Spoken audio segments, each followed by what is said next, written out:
Gwe Agpijlazi. Hello and welcome to the beautiful Susan McEachern Memorial Ball Field in Sydney, Nova Scotia for the second game of the day here at the 2022 Baseball Canada National Men's Championships. The host team in tonight's game, but they are the visiting team for this game, the Sydney Sooners. So leading off, it's going to be the shortstop, Chris Farrow. We'll run you through the rest of the starting lineup for the Sooners, as well as the defensive alignment for their opponents, the St. John's Capitals. After we get ball one for the first pitch, following Chris Farrow, it's going to be the second baseman, Ryan Sanderson. Center fielder Jordan Shepard will bat third. Left fielder Corson O'Rourke, sorry about that, it will bat cleanup. Sean Ferguson, the right fielder, bats fifth. Breton Sibley, first baseman, batting sixth. The DH, Corey Christie, will bat seventh. Third baseman Josh Forrest bats eighth. And Jordan Sampson, the catcher, batting in the 9 spot. And there's a called strike as Chris Farrow takes that pitch on the outside half of the plate. And the next delivery misses outside for ball 4. Farrow with the leadoff walk to get things going here in the top of the first. That'll bring up Ryan Sanderson. And while Sanderson heads to the plate, let's set the defense for the champions of and representatives for Newfoundland and Labrador, the St. John's Capitals. In the outfield from left to right, it'll be Josh Langmead, Eric McKay, and Daniel Rice. Around the infield, third baseman Redmond Hunt, shortstop Tyler Walchuk, and on the right side of the infield, Parker Gulliver plays second base. Grant Kenny will be at first. Behind the plate is Scott Stockley, and he'll be calling the pitches for Matt Colburn, who has given up a leadoff walk and now is facing the second batter, but sends the ball over to first base for a quick check on the runner there. The lefty with a decent move over to first.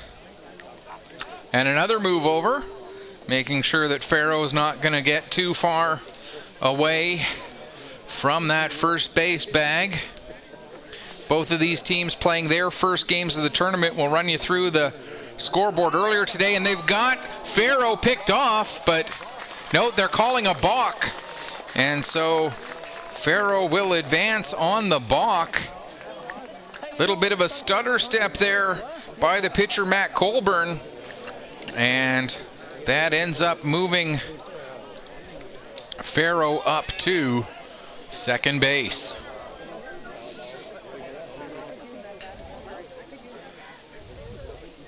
Swing and a miss. Good cut there by Sanderson, but just swings through the ball a little bit.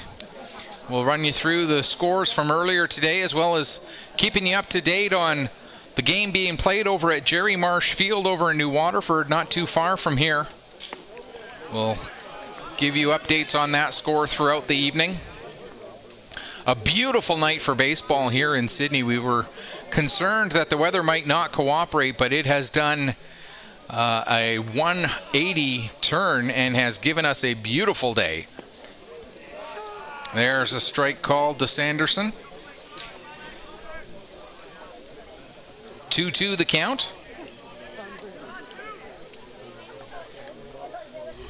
As the lefty Colburn looks in, getting his signs from Scott Stockley, his catcher.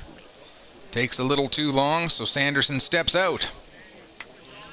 Now we're set to go again. Pitch misses high, ball 3 and a full count on the Sydney Sooners second baseman. There's a bit of a tongue twister for you.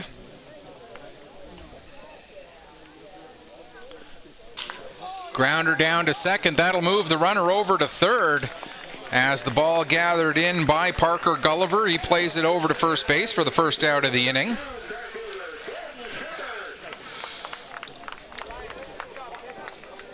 That'll bring up the center fielder, Jordan Shepard.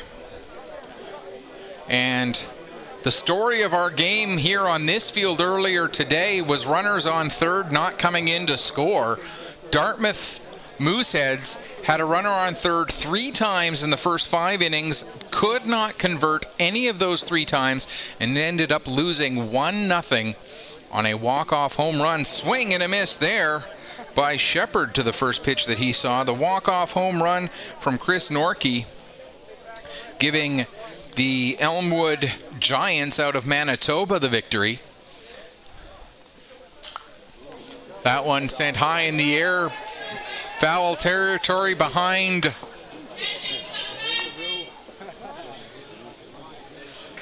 It ended up coming all the way out of play, and I think it ended up landing just behind our broadcast position here, as a matter of fact. The shot you're seeing right now, that camera is literally 5 feet to my left.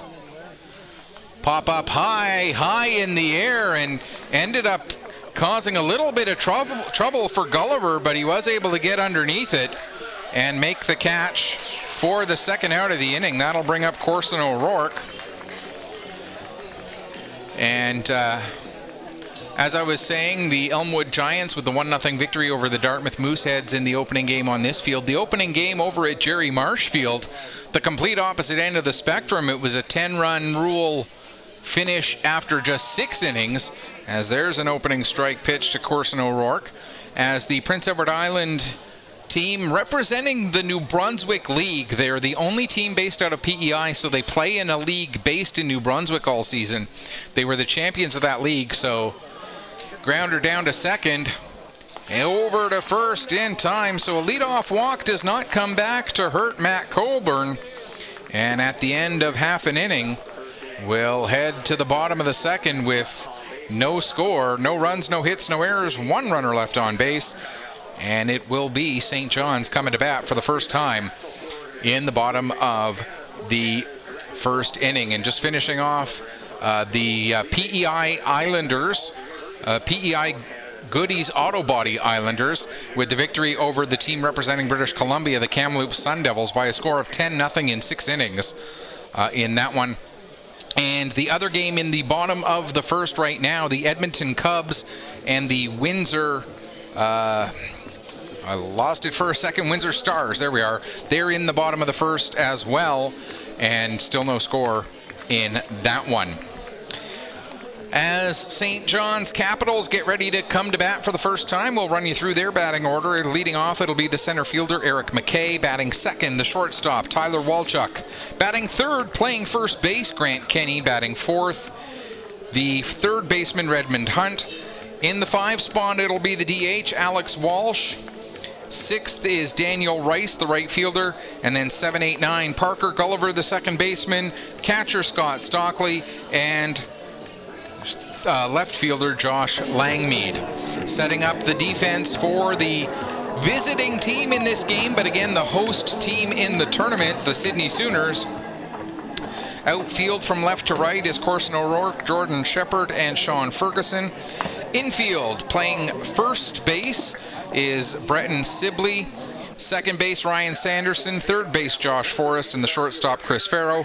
Behind the plate, Jordan Sampson. And throwing the pitches, Riley O'Rourke for the host team, but again, not the home team in this tournament.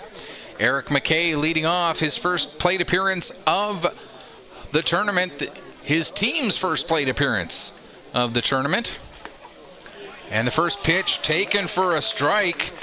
Nice breaking ball there out of the hands of the right-hander, Riley O'Rourke. Shows bunt, but pulls the bat back. That pitch misses high and outside, 1-1.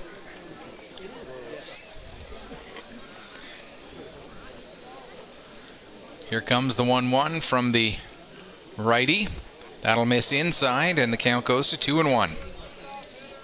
So yeah, we had 2 different extremes in the earlier game, a 1-0 walk-off in the bottom of the 7th, and a 10-0 10-run rule shortened game.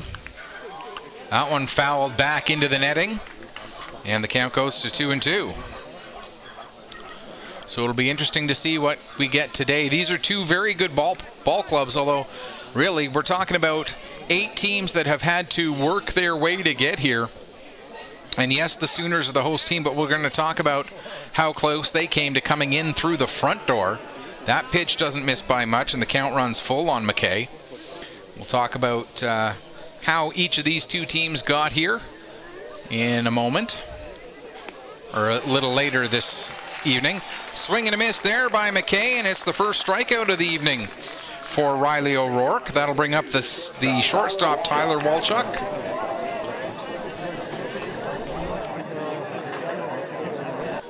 Walchuk steps in with nobody on and 1 away.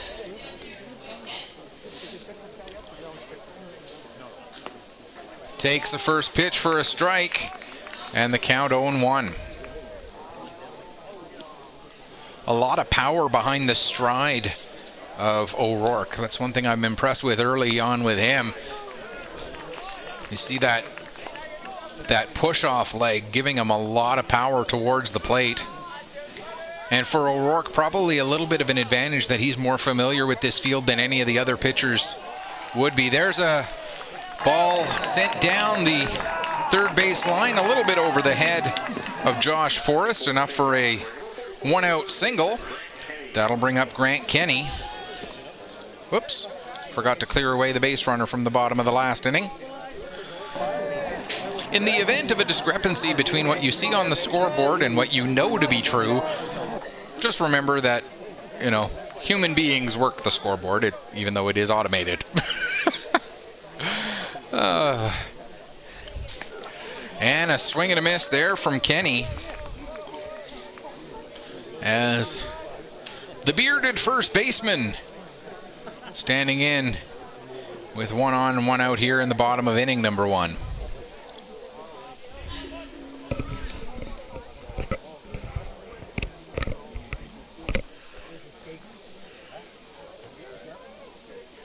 O'Rourke delivers. That one misses a little bit outside.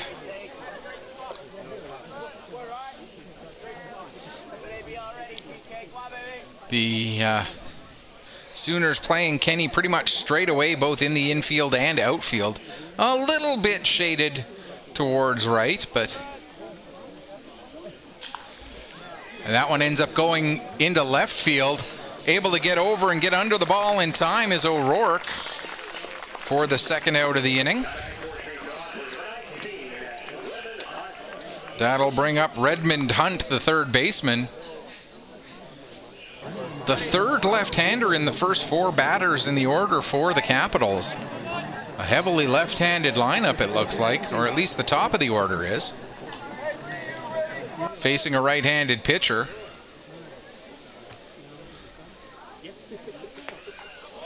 And Hunt takes the first pitch strike. We saw that in this morning's game as well. A lot of first pitch strikes from all 3 pitchers. The Dartmouth Mooseheads got a complete game.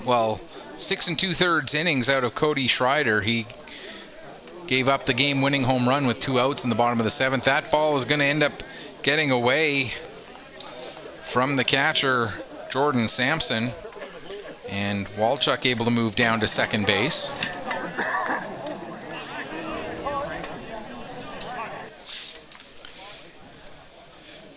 And there were 2 pitchers used in the game by the Elmwood Giants. Neil Walton started the game through 4 innings. Anthony Friesen came in the start of the 5th. Pitched the 5th, 6th, and 7th, and got the victory as, again, they won in walk-off fashion. Chris Norkey with the walk-off home run to give his team the win. That pitch misses high and outside. And just should point out really quickly as well, if there are any errors that I make throughout the course of the broadcast, I'm getting a player's name incorrect. Grounder down to short, gathered in, throw across the diamond, and that'll be the 3rd out of the inning. No runs, 1 hit, no errors, and 1 runner left on base through 1 complete. It is 0-0 between the Sydney Sooners and the St. John's Capitals. At this time, I want to talk a little bit about the fact that we are at Susan McEachern Memorial Ballfield, and as you see on your screen there, the logo, it's a daffodil there. The best camera angle we could get at it, unfortunately we don't really have a great overhead shot. In person you can see it a little bit clearer. It's a beautiful daffodil right behind second base there. Susan McEachern was the wife of the manager and head coach of the Sooners, Jim McEachern. Everybody calls him Rico. And Rico says this is a win-win for all of the teams that avail themselves of this opportunity to play ball on a real top quality field. They put in so much work into this field. Enterprise Cape Breton contributing $385,000, the province pitching in $125,000, the municipality spending $240,000, and want to take a moment to recognize Susan McEachern, who this field is named for, again, the wife of Jim McEachern, and the daffodil, the official flower of the Canadian Cancer Society. Susan did pass away from cancer, so that's why we've got the daffodil out there. So let's take a look at the top of the second inning now. Sean Ferguson will lead it off for the Sydney Sooners. He's the right fielder. He'll be followed by Bretton Sibley and Corey Christie. And as I was starting to talk about in the bottom of the first inning there, oh no, I did end up finishing that thought. Except didn't do this part. Here we go. Change the inning, get rid of the runner. There we go. There we go. And Ferguson fouls that one off. Behind in the count, 0-1. Sean Ferguson was actually the guy who was my primary contact in getting everything organized to get AOTV up here for this event and get Petter Sports and Streaming Services to work with AOTV on this. So have to give Sean a big shout out for all of his work off the field leading up to the event as we got this going. Fouls that one off to stay alive, 0-2.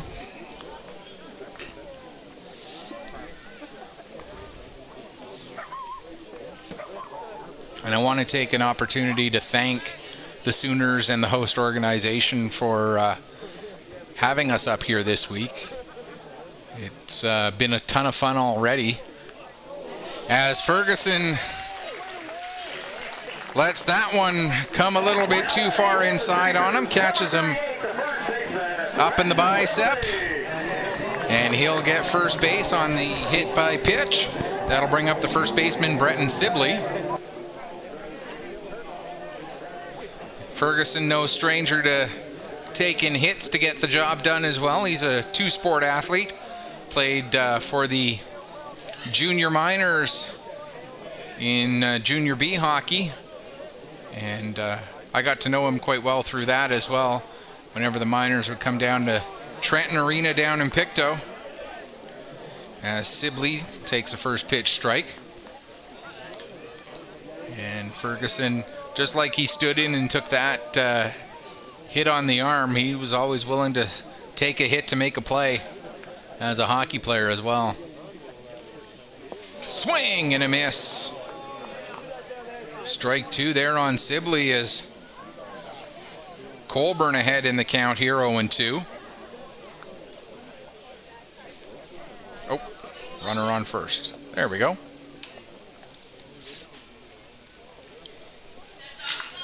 Grounder down to short, possibly a double play bar. 6-4-3 in time.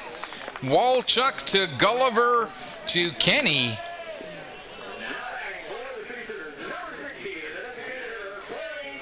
And that'll bring up Corey Christie, the DH, with now 2 out and nobody on. Beautifully played double play ball by the Capitals infield. Walchuk gathering it in. Gulliver able to make the nice turn there at second. And Kenny finishing it off with the catch at first. Christie just holds up. They appeal down to third, and it's confirmed that he did indeed hold up. So Christie ahead in the count here, 1-0. They're into the bottom of the second in the game over in New Waterford. Still no score in that one as well. Ball popped up high. Looks like it will get out of play. No, it won't. But not able to get there in time to make the catch was Stockley. Great effort by Stockley to try and make that catch on the foul ball. Looked like it was going to go all the way out of play over the fence, but the field opens up just a little bit right there in the extended foul territory, giving Stockley a chance. Not quite able to run it down, though. So Christie now with the count 1-1.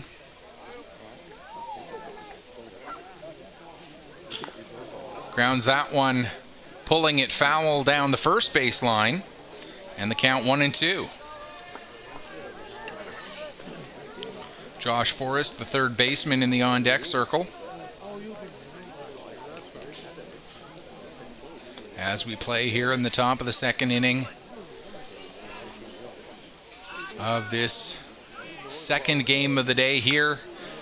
Lined to the first baseman, barely having to make a move was Kenny, but he makes the catch for the third out. No runs, no hits, no errors, nobody left on base. We've played 1.5, and we're still looking at a 0-0 tie. Due up in the bottom of the second inning for the Capitals, it'll be Alex Walsh, the DH, Daniel Rice, the right fielder, and Parker Gulliver, the second baseman. And as the Sooners take the infield, let's talk a little bit about this Sooners ball club.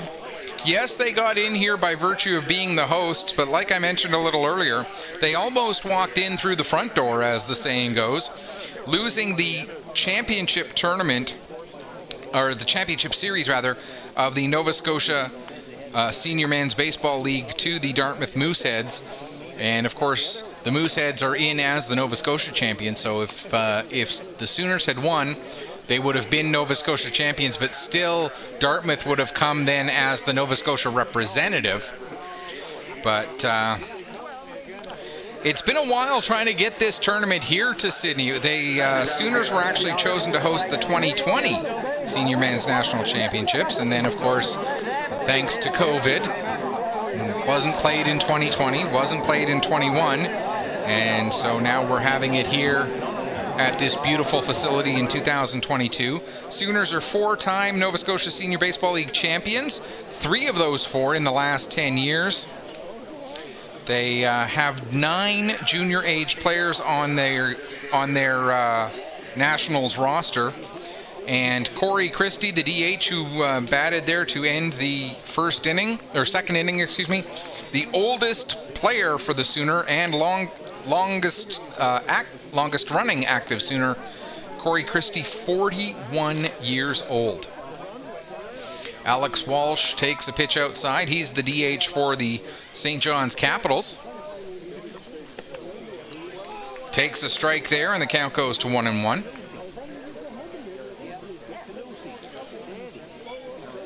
As out for his second inning of work is Riley O'Rourke. Swing and a miss there, and it's 1-2. We're seeing some good cuts at the ball here, just not a whole lot of contact yet. That one misses outside, and the count 2-2.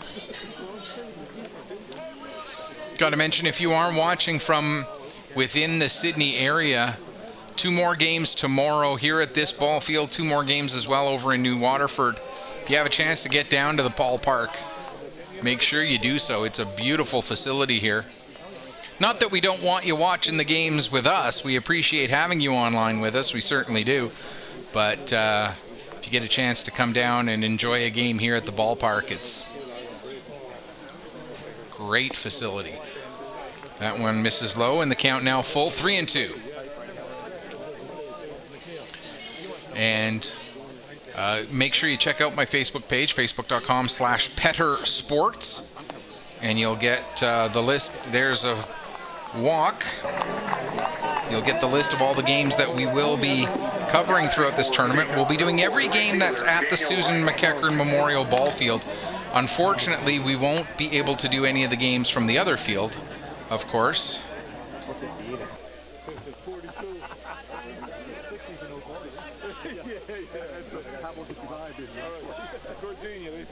Okay, no, let's delete that.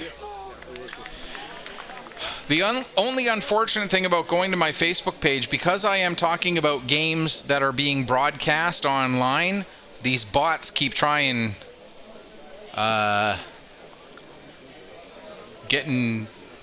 sending you to links that you shouldn't go to.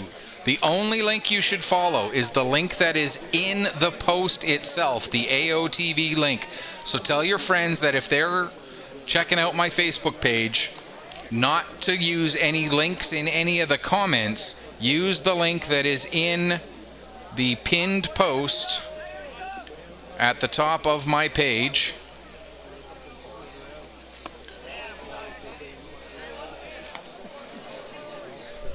As we got Daniel Rice, the right fielder, batting here with Alex Walsh on, 1 on, nobody out.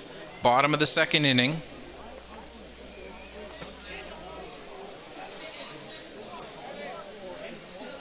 The pitch from O'Rourke. Chopped just to the first base side of the mound, and O'Rourke able to get off the mound and make the play over to first base. Walsh gets to second in the process, and that'll bring up Parker Gulliver. One of 3 Gullivers not in the lineup on this team for the St. John's Capitals. The other 2, Reagan and Jackson, are on the bench to start this game. All 3 of them brothers, and all 3 of them sons of one of the coaches on this Capitals team. I was talking to Mr. Gulliver Sr. Unfortunately, when I was chatting with him before the game, didn't catch his first name. That one fouled off. But he was telling me he was quite excited about the fact that he's got his 3 sons playing together in senior ball. This is the first year that all 3 of them are playing together at the senior level. And very excited to have all 3 of his boys on the roster together. And as a father of 3 girls, if I had something where I was able to have all 3 of my girls working with me on something, I know I'd be pretty excited too. That pitch misses just outside. 2-2 now, I believe the count. I didn't think so. No, pass on that one. Swing and a miss, strike 3 for out number 2.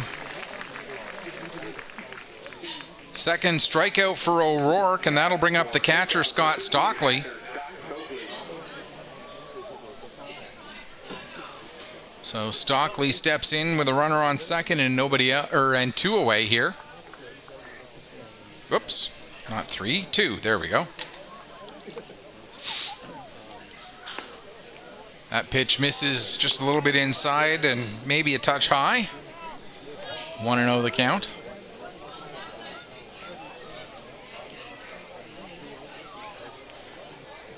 Here comes the 1-0 pitch. Chopper to third.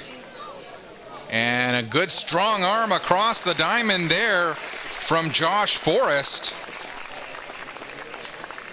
And that is the 3rd out of the inning. No runs, no hits, no errors, 1 runner left on base. And we've played 2 complete here in Sydney. And the score is Sydney 2 and Sydney 0 and St. John's 0. Due up in the top of the 3rd, it's 8-9-1 for the Sooners. Josh Forrest, the 3rd baseman, then catcher Jordan Sampson back around to the top of the order for shortstop Chris Farrow.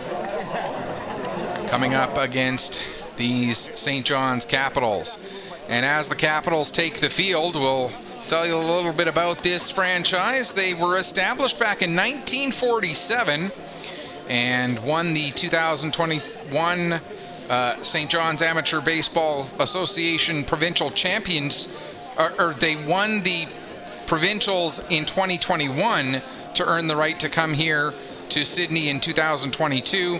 They've represented their province 20 times at senior nationals since 1975, as well as being the host 3 times in 1982, 1990, and 2014. So this franchise, no strangers to this event.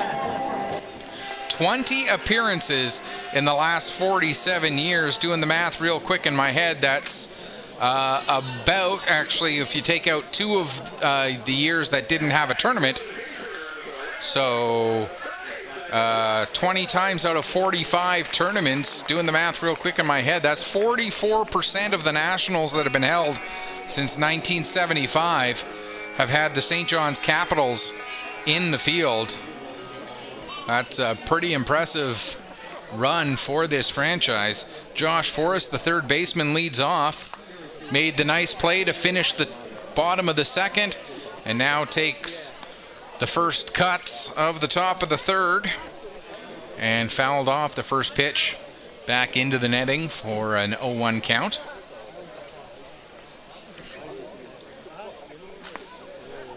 Takes a strike for strike 2.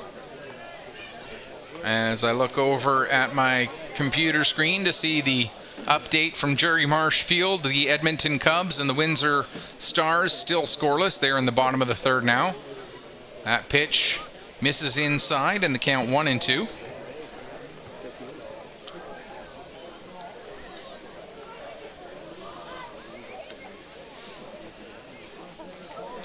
As the lefty Matt Colburn delivers, swing and a miss, strike 3.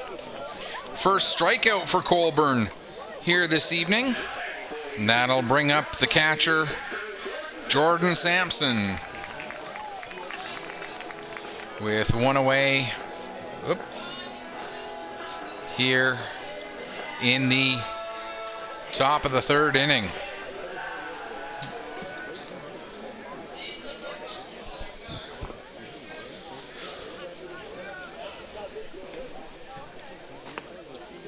Takes a good, healthy cut at the first pitch there, but misses 0-1.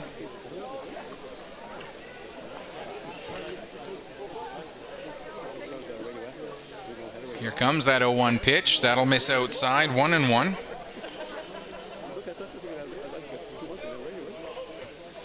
A hot, humid evening here in Sydney.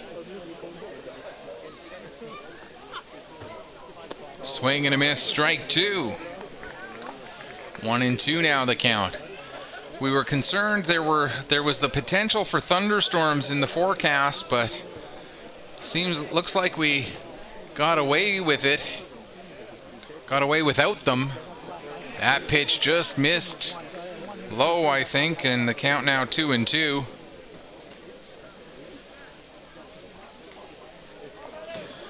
But it's turned into a hot, humid evening here. That one fouled way up high into the air, just a little bit off to our right of our broadcast position. Count's going to remain 2-2. And a quick warning and reminder out there, once again, fans, if anytime you're at the ballpark, whether you're sitting in the stands or off at the concession stand, you need to always know where you are in relation to a ball that might come in. As a swing and a miss for strike 3, back-to-back Ks for Colburn. Makes it 2 out here in the top of the third. That'll bring us back around to the top of the order. Shortstop Chris Farrow, he walked his first time up, advanced to second on a balk, advanced to third on a ground out to second, but ended up being stranded there. First pitch to Farrow misses outside, and the count 1-0.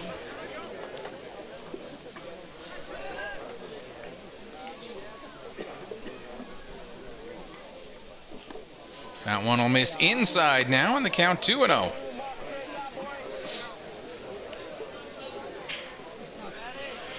This one of 4 national championships tournaments taking place for Baseball Canada this weekend. Go to baseball.ca to get more information on the 13U National Championships, the 15U Ray Carter Cup National Championships, and the 16U Girls event, which is actually taking place. There's a line shot just over the head of shortstop Walchuk. And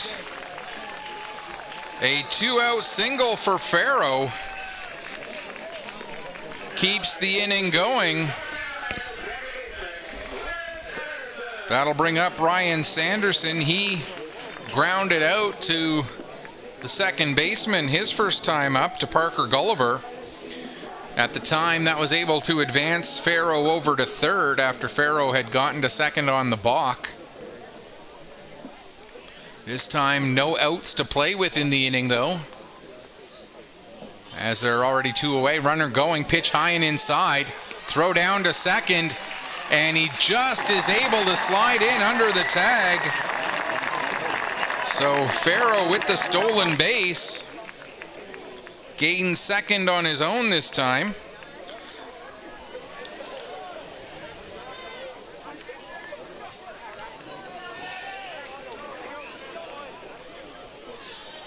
So now a runner on second with 2 away.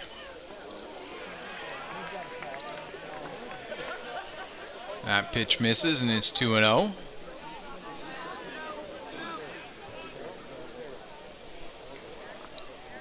The 13U national championships being held in Saskatoon, the 16U girls in Summerside, and the 15U, the Ray Carter Cup, is being held, the Ray Carter Cup is the one in Saskatoon, the 13U national championship being held in Windsor, Ontario.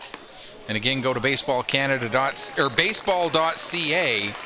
for more information on all of those tournaments, including staying up to date on all the scores. Jordan Shepard coming up after a 2-out walk to Sanderson. So 2 on, 2 out for Shepard.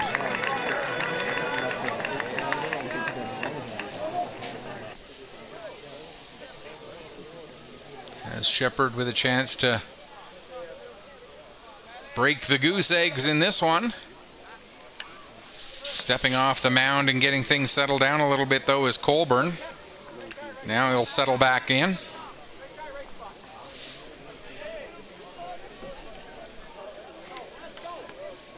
Colburn checks the runner at second. Now he'll throw. That one, nice block there by Stockley to keep that ball in front of him and not allow the runners to advance another 90 feet. Faro with some speed at second base, certainly causing a distraction right now a little bit for Colburn.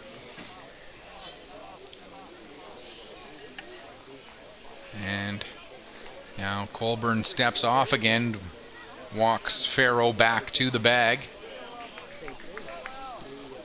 as the game of cat and mouse continues there. Fouled off, the count goes to 1-1. On the center fielder for the Sydney Sooners, Jordan Shepard. Popped out to second base his first time up.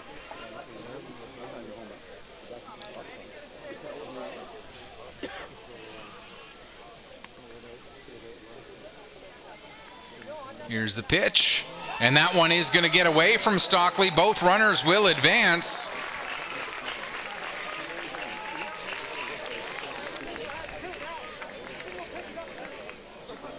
And that now gives Shepard's 2 runners in scoring position with 2 away.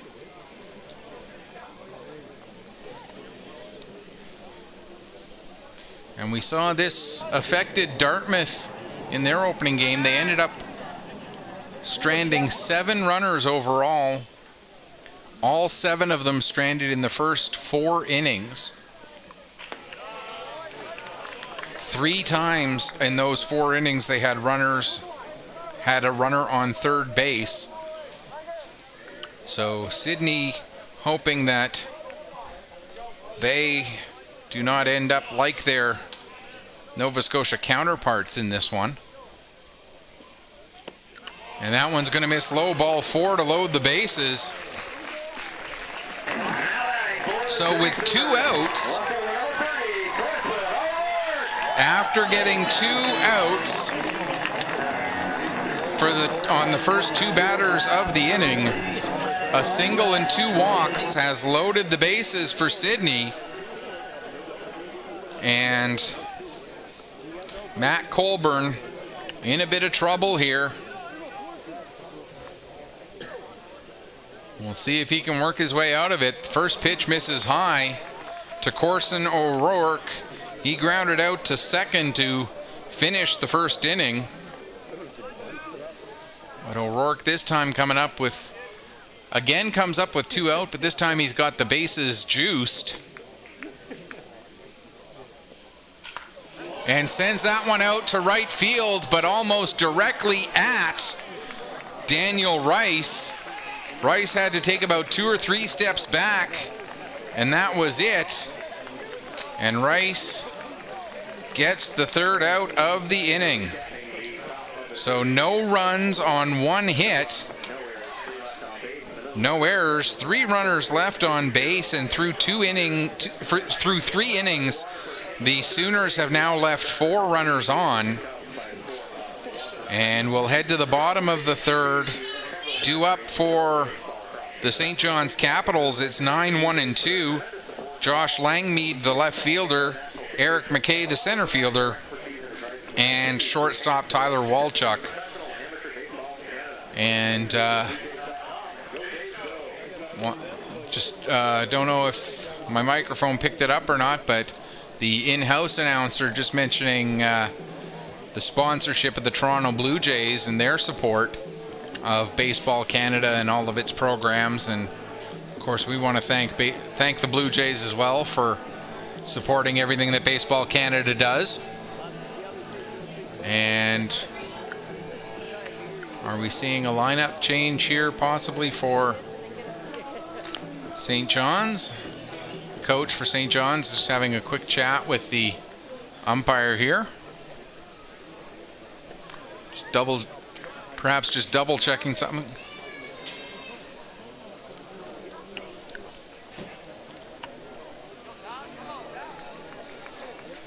Okay, we'll wait and see what change comes up here. Actually, it is going to be a pinch hitter.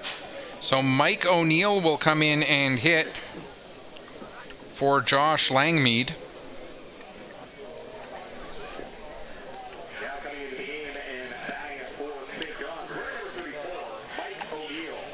So I'm going to assume that O'Neill is going to stay in the game in left field. We'll wait and find out when we get to the top of the 4th inning. But in the meantime, here is Mike O'Neill making his first appearance in this game. And he takes the first pitch low, ball 1.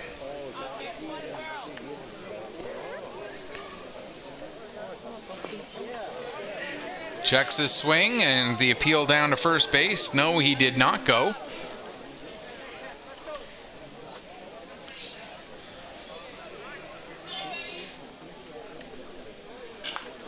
Fouls that one off. And the count now 2-1. As that ball sliced foul all the way down into the second diamond that we've got here at Susan McEachern Field. Not the that diamond not being used for the other games. I don't think it's quite now 2-2, or sorry, 3-1. The count now on O'Neill. Or it must have been 2-2 because that pitch misses, and it's now is the count is full is the indication from our umpire. Jerry Marsh Field, where the other game is being played this evening over in New Waterford. Foul. And it sounded like that ball hit wood, but they said it did not. And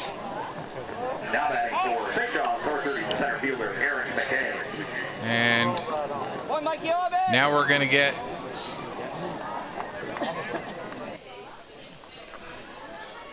it looks like Josh Lawrence is re-entering, or Josh Langmead, excuse me.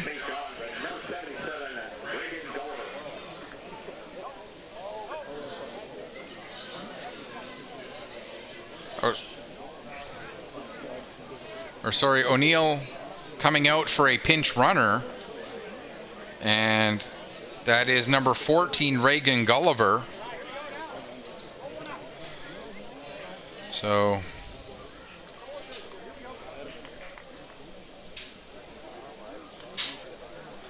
Reagan Gulliver, the second of the Gulliver brothers to enter this game, now standing at first base with nobody out after the walk taken by Mike O'Neill.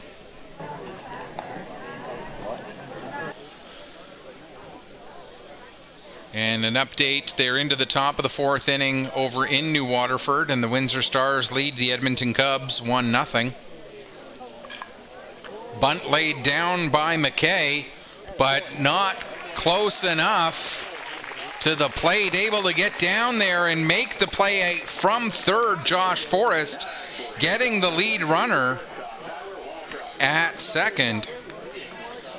So McKay reaches on the fielder's choice 5-6. That'll bring up Tyler Walchuk. Walchuk singled back in the first inning. So it remains a runner on first, but now there's one out. And Walchuk takes a strike as O'Rourke is ahead in the count.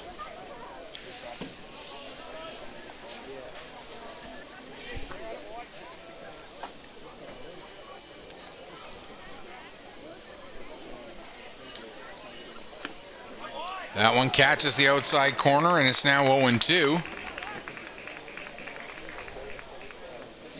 Great crowd here at the Diamond in Sydney tonight. Lots of people here to cheer on their hometown Sooners. Again, this, for the purposes of pool play, the host team runner going after a swing and a miss and a strikeout, and a strike him out, throw him out, double play as Eric McKay trying to steal second, caught stealing. So no runs, no hits, no errors, nobody left on base. There was a walk, but the strike him out, throw him out, double play cancels that out. And we'll go to the top of the fourth.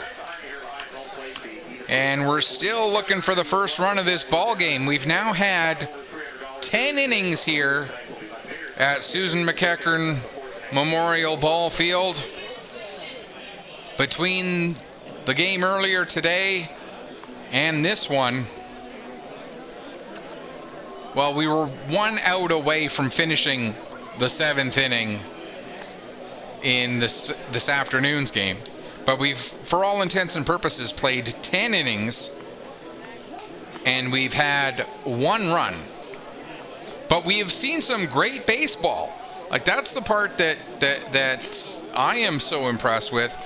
You hear these people who, lament a 1-0 ball game. Hey, you're watching some great baseball here. Wonderful defense, good pitching. And no, it's not leading to an offensive outburst, but it's been very entertaining ball here this evening. And the game we had this afternoon, equally entertaining ball. So let's go to the top of the fourth inning, and for Sydney, it's going to be Ferguson, Sibley, and Christie, the 5, 6, and 7 hitters.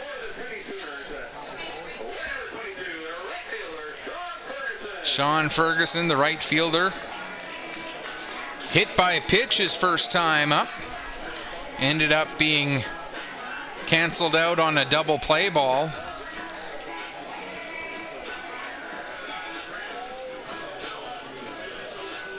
As the right-handed hitting right fielder steps in. Ferguson now asking for time again. Now he'll step back in. He's ready to go.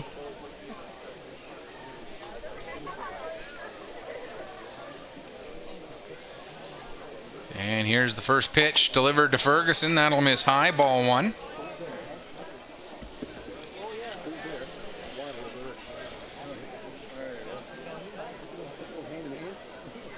Here comes the 1-0. Lined right back, and I mean right back at Colborne, but not quite enough steam on it to disrupt Colborne too much, as he was able to make the catch for the first out of the inning.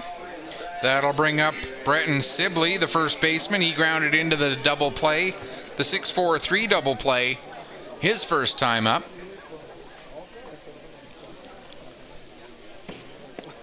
Takes the first pitch, maybe a bit low, ball 1. Windsor's added a second run in the bottom of the 4th inning. They now lead Edmonton 2-0. There's a strike, and the count goes to 1-1 on Sibley. And again, we're going to have 6 pool games from here at Susan McEachern Memorial Field.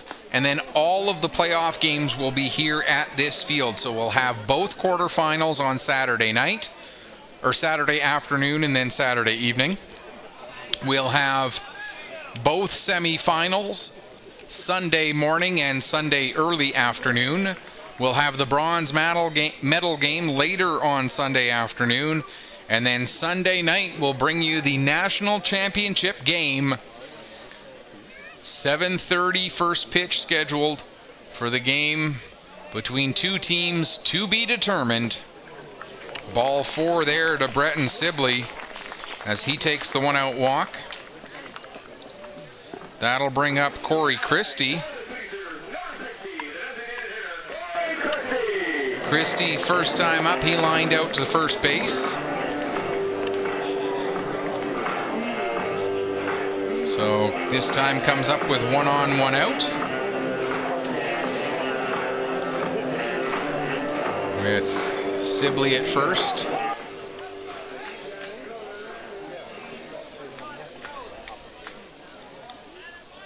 The left-hander takes a look over at first, now delivers.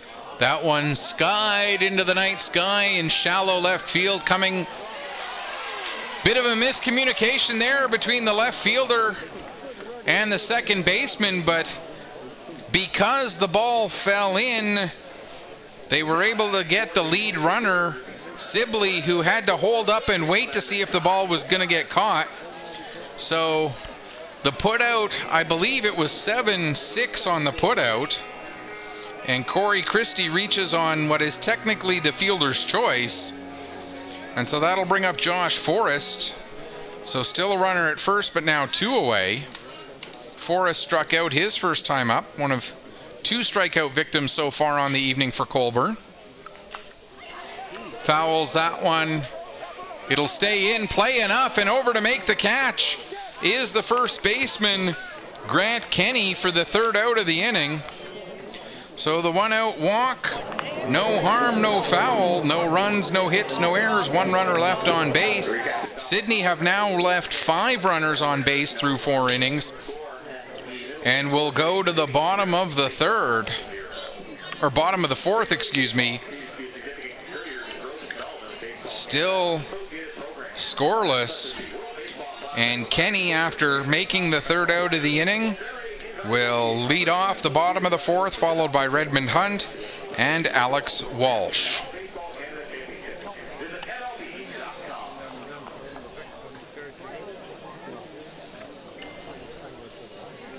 As O'Rourke comes out for his 4th inning of work.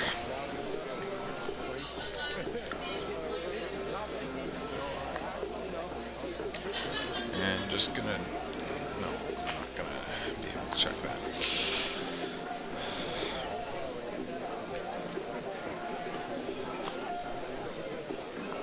And again, as we mentioned, for 3 other national championships taking place in Windsor, Ontario, Saskatoon, Saskatchewan, and Charlottetown, Prince Edward Island. No, sorry, Summerside, Prince Edward Island. Excuse me, Summerside for the 16U girls. And of course, the men's championship right here in the beautiful Cape Breton Regional Municipality, more specifically Sydney, Nova Scotia. Grant Kenny going to lead off here, bottom of the 4th inning. He flew out to left his first time up.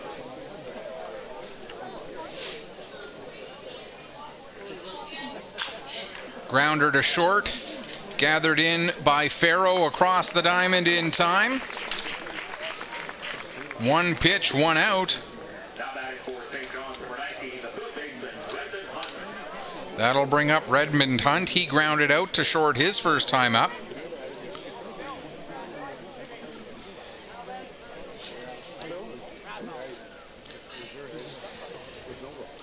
At the second put out of the game for Farrow. And Hunt takes a first pitch strike. 0-1 the count.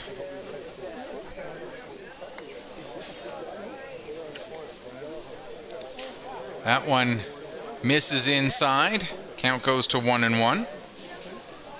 Hunt with the fancy feet to get out of the way of that one.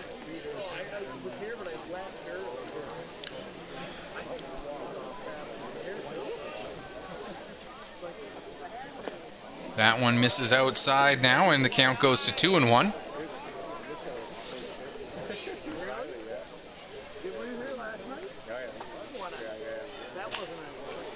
Fouled off. Well out of play down the third base side. The count now 2-2.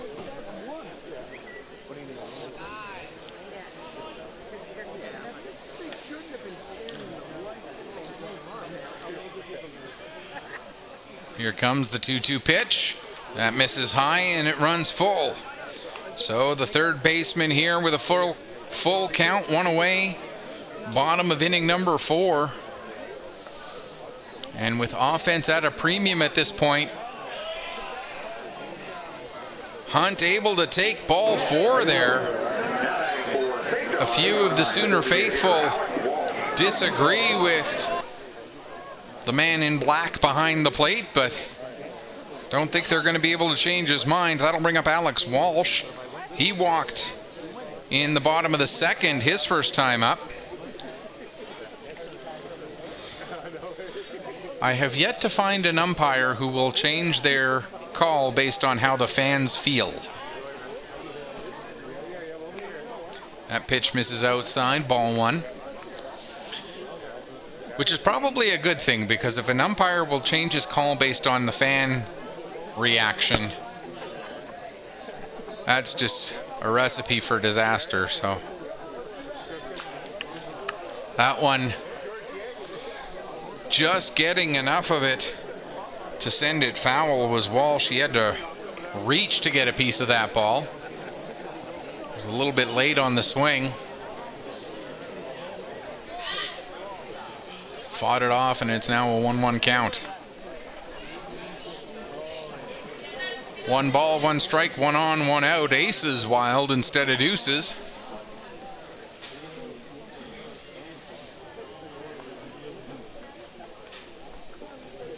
Here comes the 1-1 pitch. That'll miss outside, ball 2. Runner going.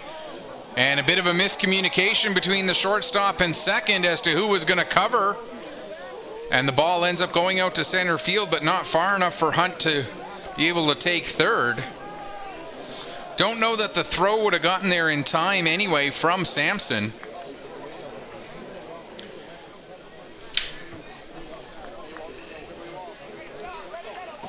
So Hunt will mark that down as a stolen base. We won't mark it as an error.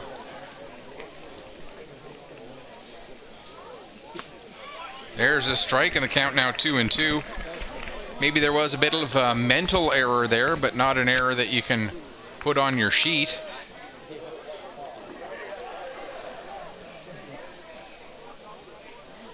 And that's one thing we haven't seen a lot. We haven't seen any actually here. Here's a grounder down to second, gathered in, throw to first in time as Sanderson with the play there. That allows Hunt to get to third, though. That'll bring up Daniel Rice. He grounded back to the pitcher his first time up. Just off to the first base side of the mound. That one back in the second inning.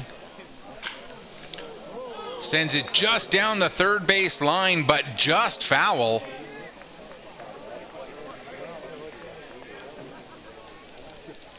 And the fact that that ball did go foul, saving a run, as Hunt would have been able to just trot in easily. Wait, I still got him on first base on my little scorer thing there. There we go. We'll put him at third. We'll put the right number of outs. Now we'll get a single out into left field for the first run of the game. RBI single for Daniel Rice.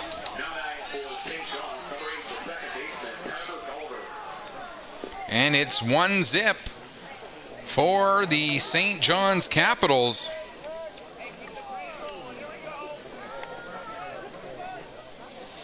Daniel Rice with the RBI single, driving in Redmond Hunt.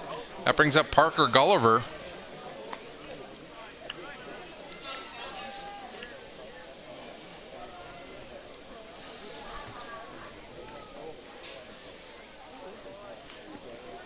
And again, with Sydney having left 5 runners on through the first 4 innings,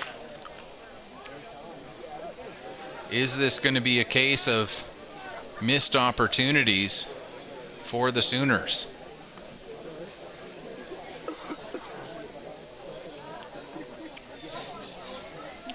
One and one the count here on Gulliver as he bats with 2 away, but his team now leading for the first time in this game. That one misses down and outside, and the count goes to 2-1.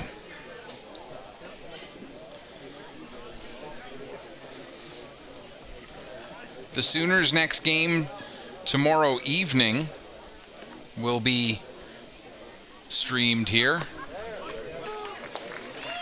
as they'll be taking on Windsor, while the Newfoundland Labrador representatives will be taking on BC over on the other diamond tomorrow, so we will not have the Capitals game tomorrow. That one sent foul down the first base side, well out of play, and the count now 2-2.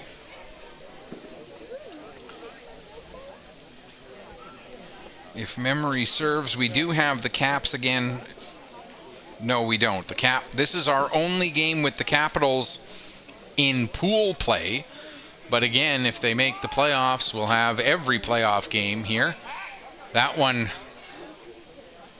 cued foul down the third base side, and the count remains 2-2.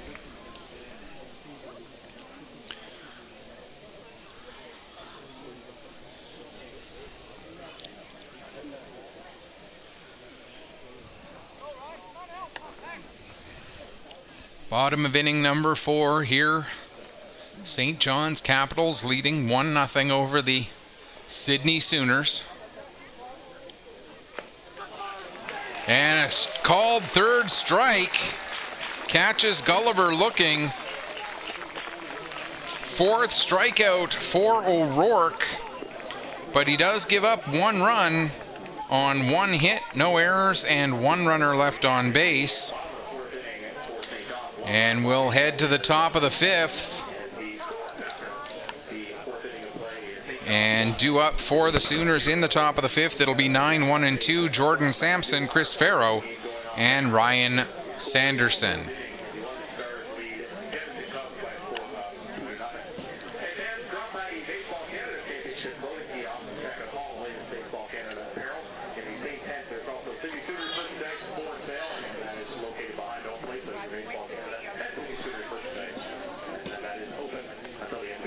As we get ready for the top of the 5th inning there, again, Sampson, Farrow, and Sanderson due up.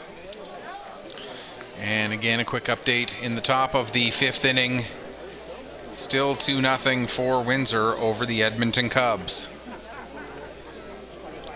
And again, a reminder, you can message me on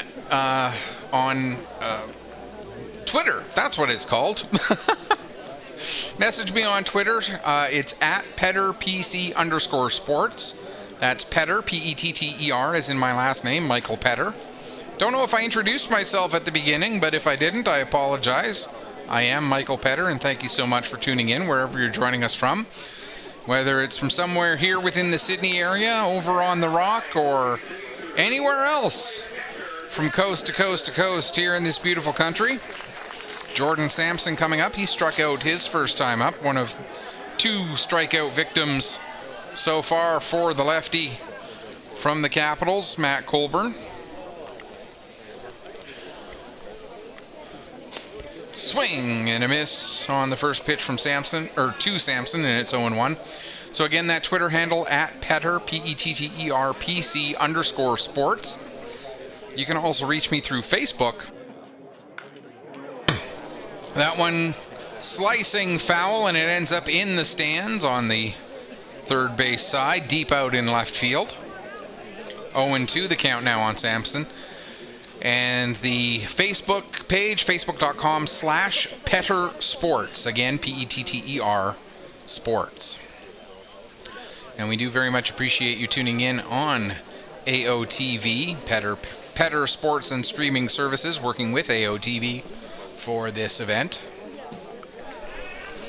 That one blocked by the catcher, Scott Stockley, as his fellow backstop Jordan Sampson stands at the plate. 1-2 now the count. And that one popped into shallow left field. Coming in hard and making the catch is, or shallow right field, coming in hard and making the catch is Daniel Rice. That'll bring us back around to the top of the order. Chris Farrow walked in the first, ended up at third. Singled in the third, ended up at third. And as we've talked about for the Sydney Sooners, is it possibly a case of missed opportunities? Well, they've left 5 runners on through 4 innings. And that could be the key stat.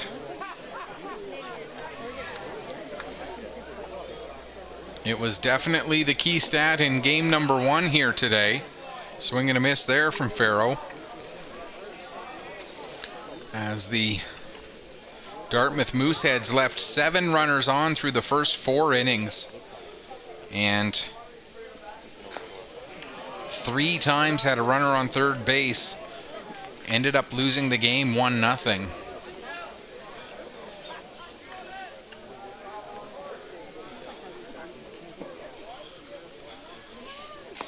That one misses outside. It's now 3-1 on Farrow.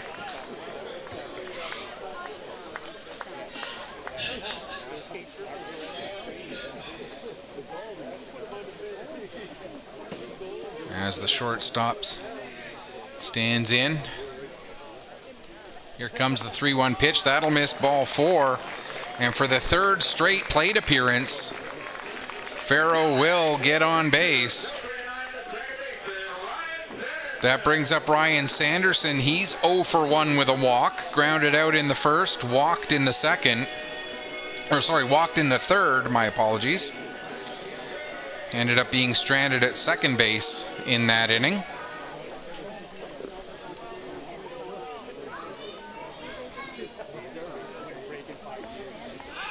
Throw over to first, and Farrow gets back easily. Not the more dangerous of the moves by Colburn. He does have a pretty good move over to first there. Delivers to the plate this time, and that pitch misses high, ball 1.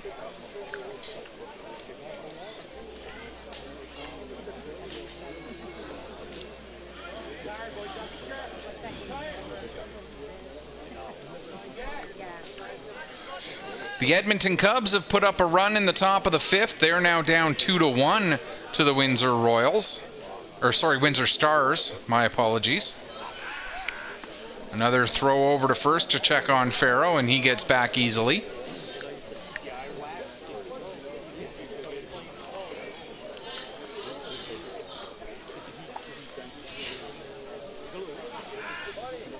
Another throw over to first to check on Farrow.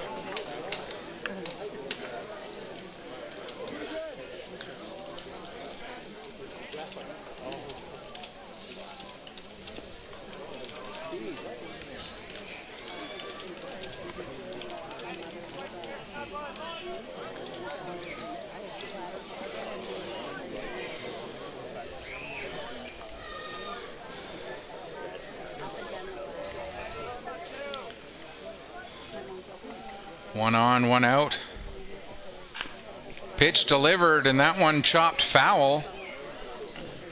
As Sanderson a little bit behind on that one. And the count goes to 1-1.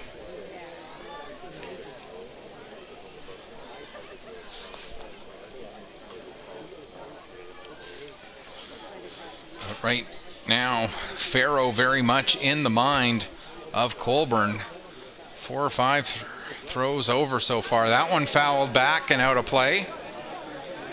And the count now 1-2.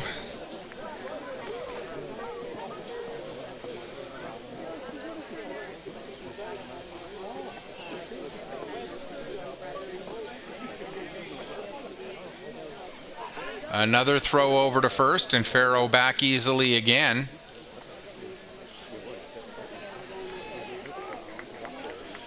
As Alberta, the Edmonton Cubs have scored another one. They're now tied 2-2 with the Stars, and there goes the runner, but it's a hit and run, and the ball skied over to the shortstop. But Farrow able to get back over to first base as that ball was in the air a long time before it came down to Walchuk. Walchuk makes the catch for the second out. That'll bring up Jordan Shepard. He's 0 for 1 with a walk. Popped out to second in the first and walked in the third.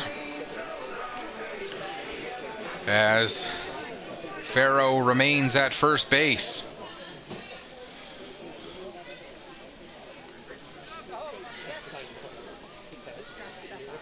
And of course, that last play, a situation where the infield fly rule was in effect. You would think that if the Capitals had the choice, they would have let that ball, if there was no such thing as the infield fly rule, they would have let the ball drop so they could throw to second and force out Farrow. Because Farrow's speed obviously very much on the mind. And there goes Farrow again. And the ball not caught cleanly by Stockley. And so that's going to be the second stolen base of the night for Chris Farrow.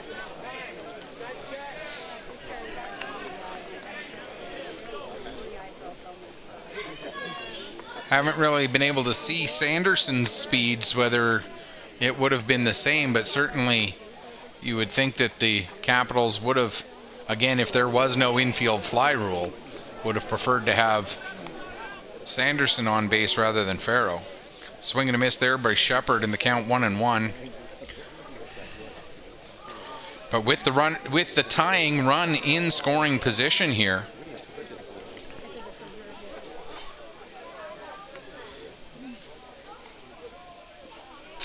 that one misses high, and the count goes to 1-1.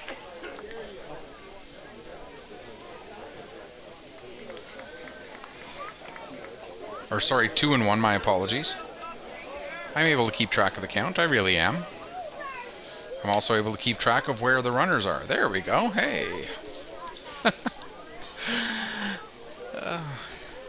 By the time we get to Sunday, we'll have this down cold, folks, don't worry.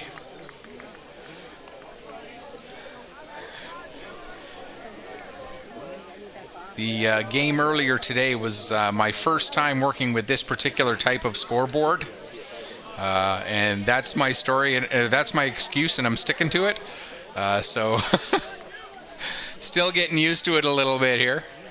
Swing through that one for the strikeout. No runs, no hits, no errors. One runner left on base after the walk. We've played 4.5 with the St. John's Capitals leading 1-0. We'll go to the bottom of the fifth. Due up in the bottom of the fifth. It'll be 8-9-1. Stockley, the number 9 spot, which I believe right now is being held by Reagan Gulliver, and then back to the top of the order for Eric McKay. We'll be right back.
Now batting for St. John's, number 13, the catcher, Scott Stokely.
We're back as the leadoff hitter, Scott Stockley, sends a single back up through the middle to lead off the bottom of the fifth inning. That'll bring up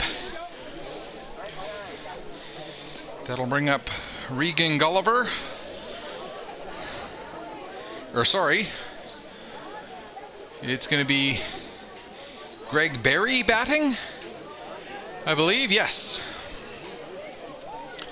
77 is Greg Berry, so the fourth different person to hold this spot in the number 9 spot in the order. Right back to the pitcher, and the sacrifice by Berry. 1-4 on the putout, moves Stockley to second. So here we go, runner on second, and now one out. Brings us back to the top of the order, Eric McKay. He's 0 for 2.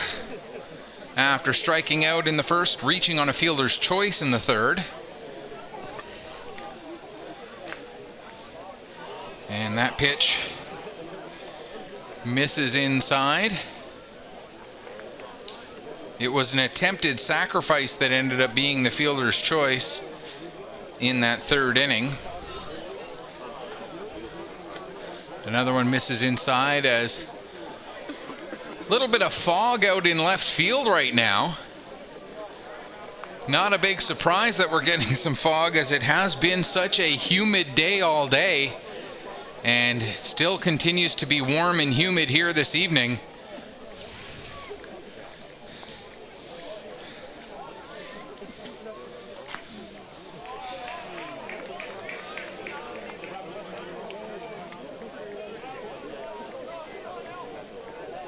We'll try and get you a shot of that fog out in left field if we can, as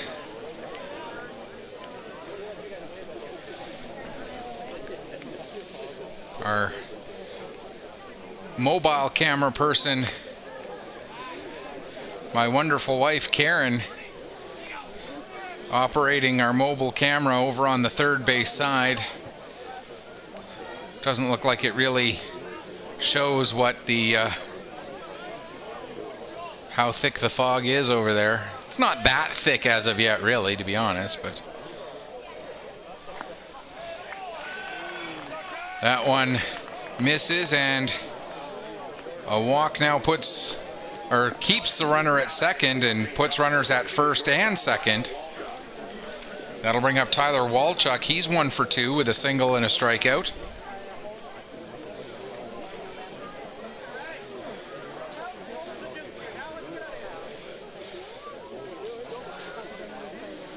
Well, maybe between half innings. There's a shot out to left, making the round at third, and then being held up was Stockley, as charging that ball hard was left fielder Corson O'Rourke. And that aggressiveness probably, or at least temporarily, has saved a run out there.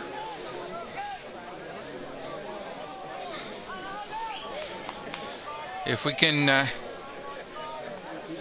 if you can take a look at Karen's camera right, or nope, she's back to checking. We'll try between half innings to see if we can get that. There's a grounder to second base. They get the force to the second baseman rather. They get Sanderson throws to second. Farrow able to get the force.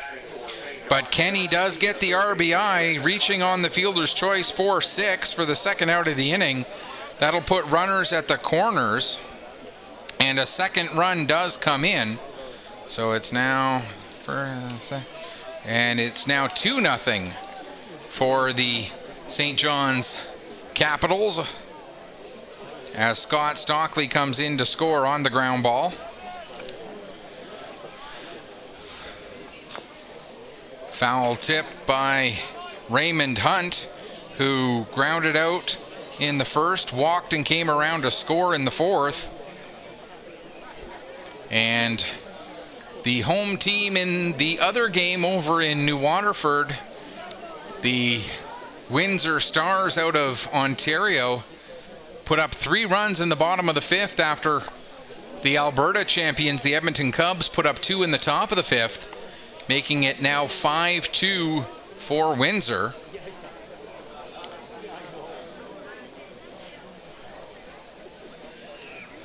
And as quickly as the fog rolled in, it seems to have dissipated a bit out there in left.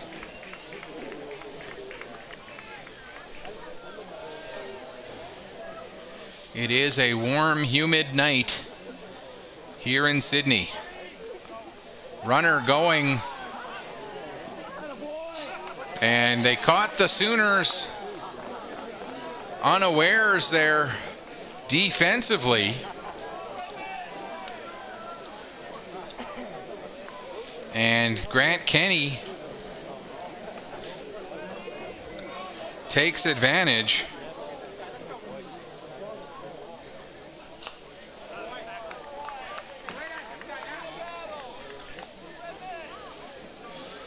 So now it's runners at second and third, and 2 away. There we go.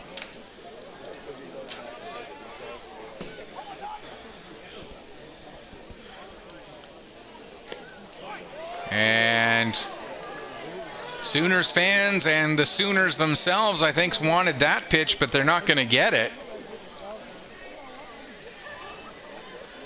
And I believe we're now at a 3-1 count,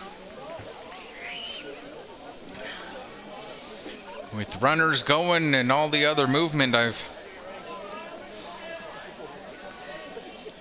got the feeling I missed something somewhere. That ball is going to get away from the catcher, Sampson, and it's going to allow another run to come in.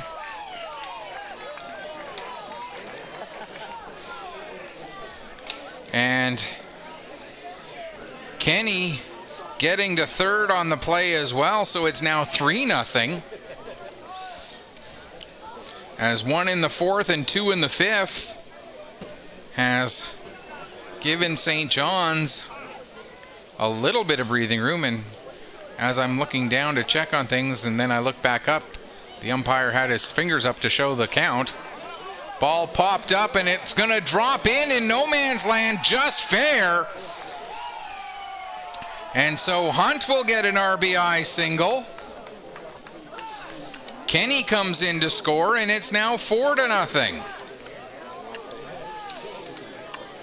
A 3-run fifth inning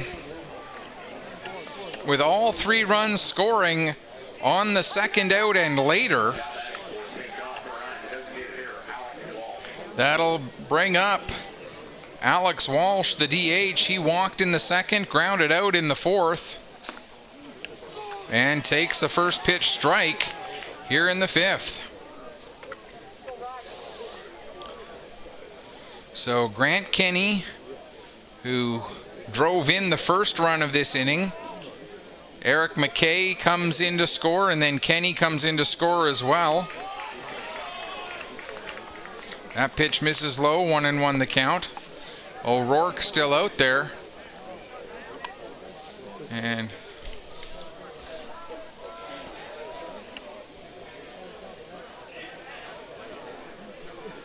trying to see. Looks like the Sooners may have somebody warming up in the bullpen, but I can't quite see. Runner going, strike taken.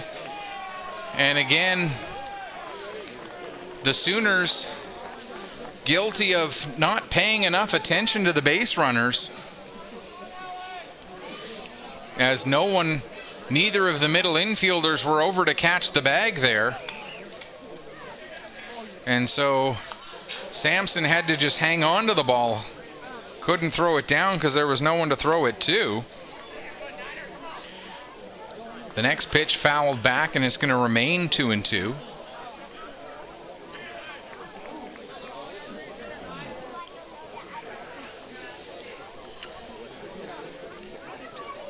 Swing and a miss, strike 3, and the inning comes to an end, but not before the Capitals do some damage. 3 runs on 3 hits, no errors, and 1 runner left on base. We've played 5 complete, and it is now the St. John's Capitals leading the Sydney Sooners by a score of 4-0. Due up in the top of the 6th, that'll be Corson O'Rourke, Sean Ferguson, and Breton Sibley.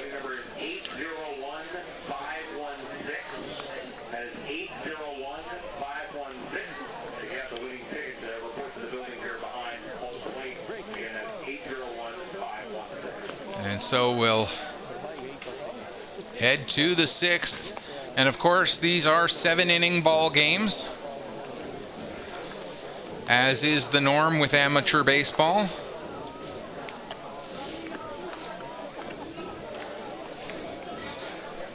So the Sooners, with only 2 innings to work and try and catch up 4 runs after, again, 1 in the 4th and 3 in the 5th, have given the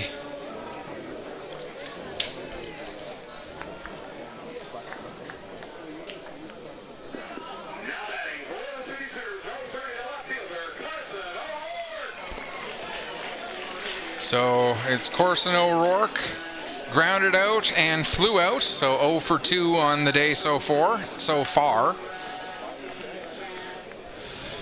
Sooners with 6 outs left to try and get 4 runs here, to at least force the Caps to have to bat in the bottom of the 7th. Right now we're still only in the top of the 6th though. That pitch misses outside.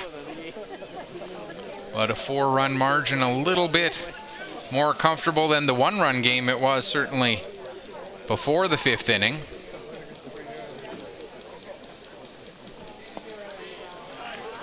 That one misses low, and the count now 2-0.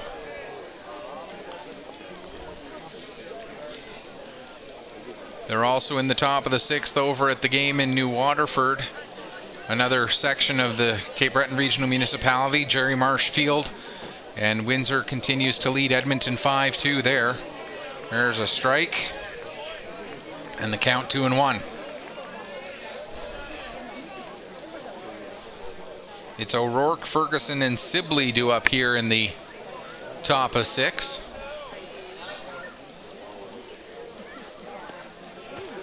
That pitch misses down and in, and it's now 3-1.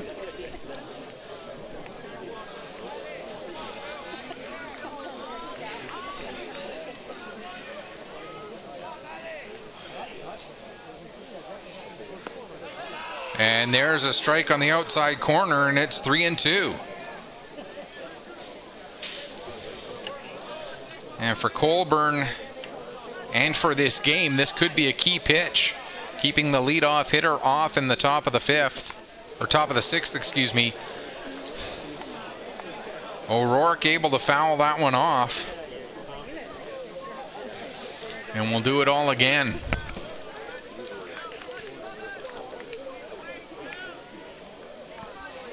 Obviously a 4-run lead.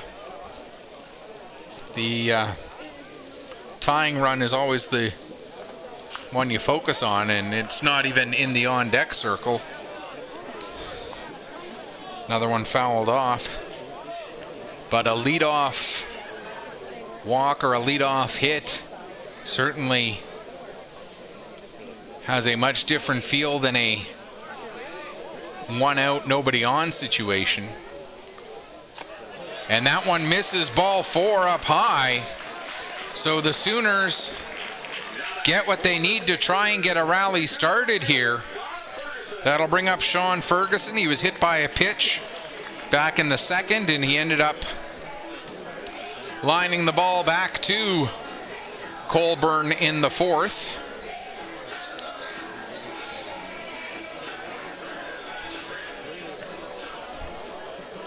So 1 on, nobody out for the left or the right fielder. Throw over, and O'Rourke able to get back ahead of the tag.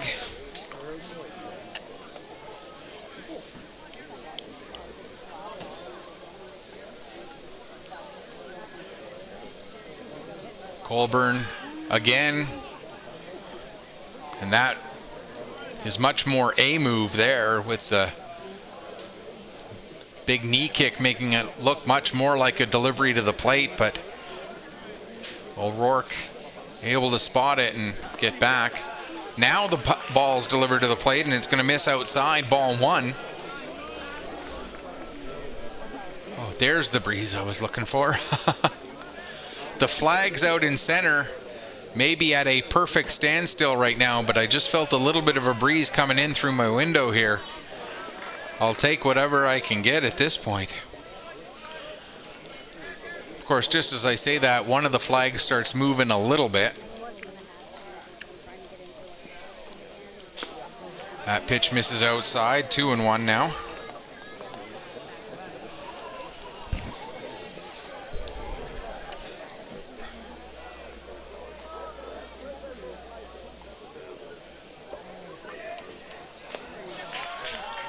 And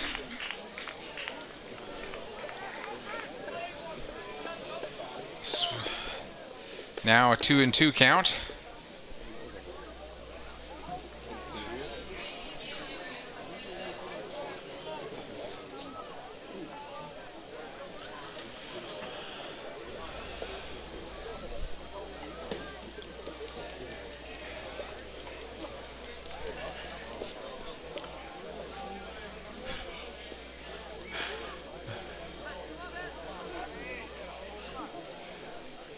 Here comes the 2-2 pitch. That one misses outside, or it was a 3-2 pitch.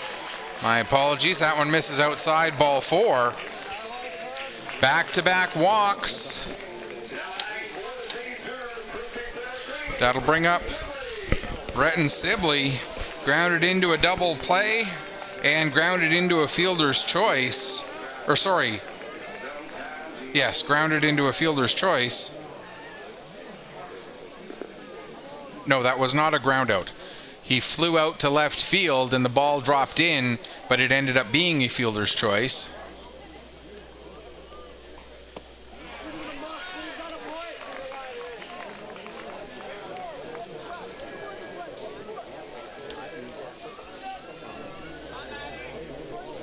And here is Sibley with 2 on, nobody out. That pitch misses outside. And Colburn starting to have a little bit of issues with control, perhaps. And this may be what the Sooners need. They now have the tying run into the on-deck circle. That one misses down and in. And Sibley's got himself a 3-0 count.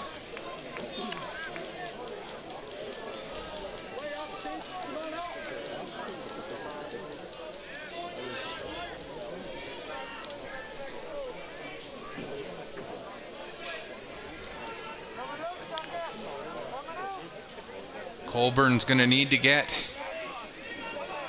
the zone back here. And he doesn't. 3 straight walks to start the top of the 6th inning, loads the bases. And that'll bring up Corey Christie, who lined out and reached on a fielder's choice, so he's 0 for 2.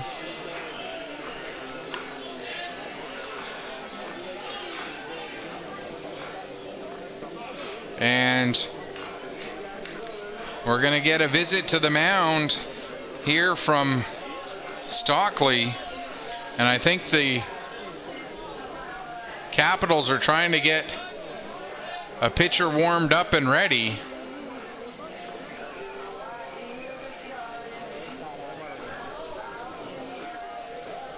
And they're trying to stall for some extra time if they can.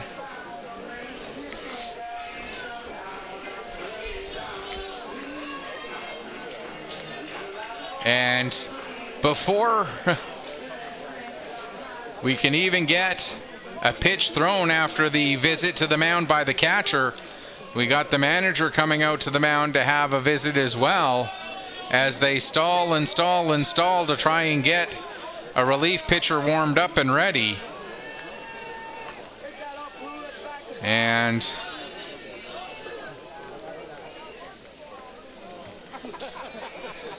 with the bases loaded now and still nobody out, the designated hitter Corey Christie steps in. The potential tying run at the plate with nobody away here in the top of the 6th. And Colburn will deliver and miss inside, ball 1.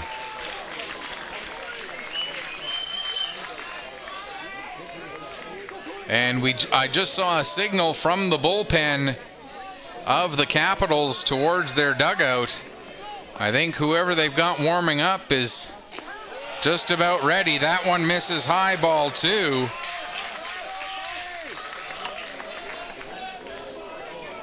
And I think at this point, Colburn just doesn't have much left in that arm. He's thrown 5+ innings here, and he has done a yeoman's job. That one misses low, 3-0.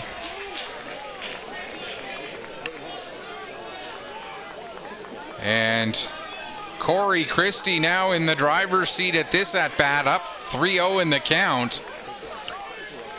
Bases full of Sooners, and takes ball 4.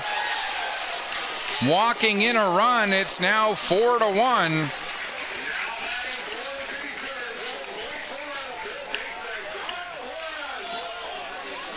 Carson O'Rourke comes in to score. Sibley goes to third.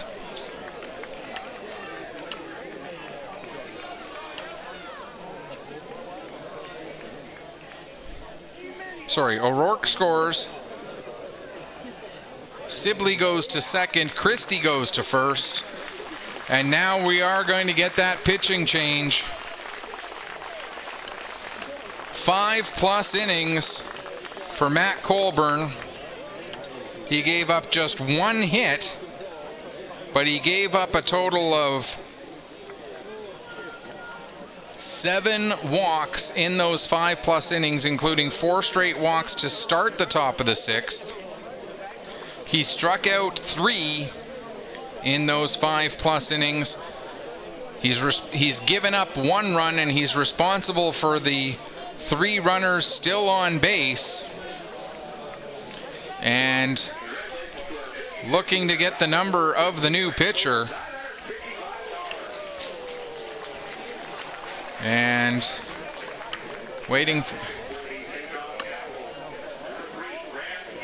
Graham King comes in to take over on the mound. So this a key spot for King here. He comes in with his team in a jam.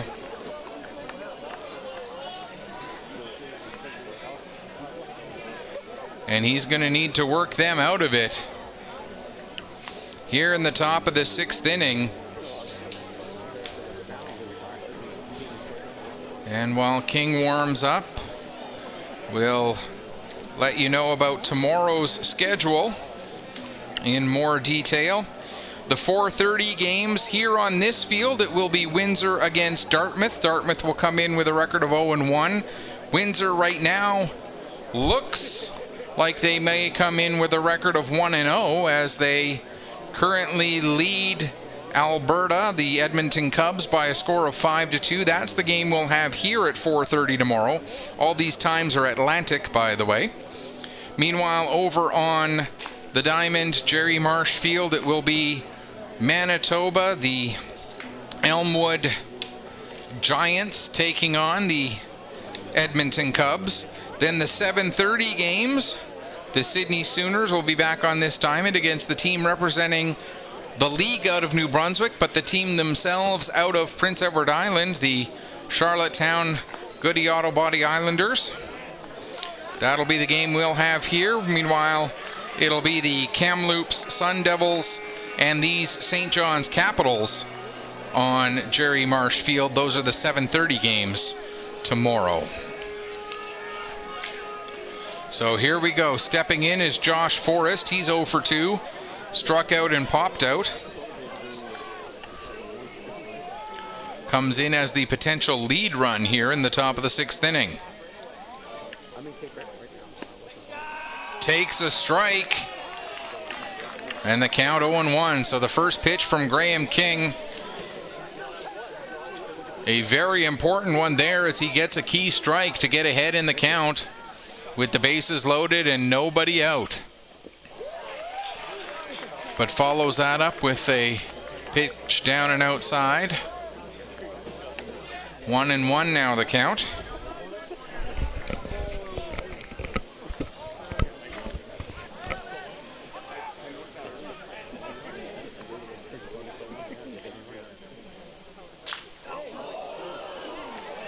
Forrest cues that one right off the end of the bat. Hard into foul territory, first base side. Now the count 1-2. Obviously, when you're ahead by 3 runs, you'd be willing to trade an out for a run. But if you can get an out without the runners moving, obviously that'd be even better. Time called by Forrest and granted by our home plate umpire. Now Forrest settles back in.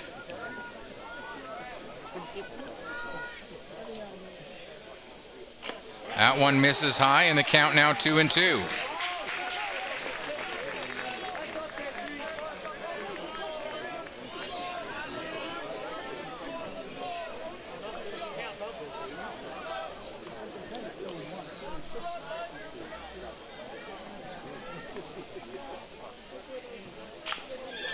Grounder to short, slow roller. They get 1 out, and they do again trade an out for a run.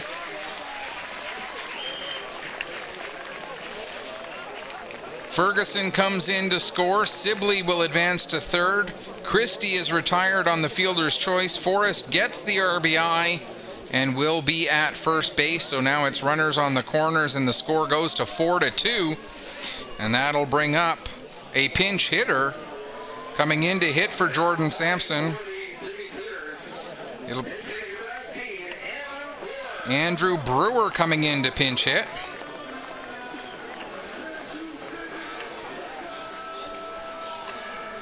So Brewer here with runners on the corners and one away. Now he represents the potential go-ahead run. That one misses low, ball one.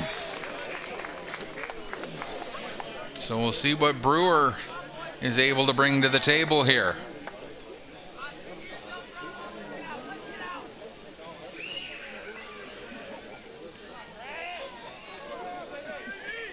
The 1-0 swung on and missed. 1-1 now the count.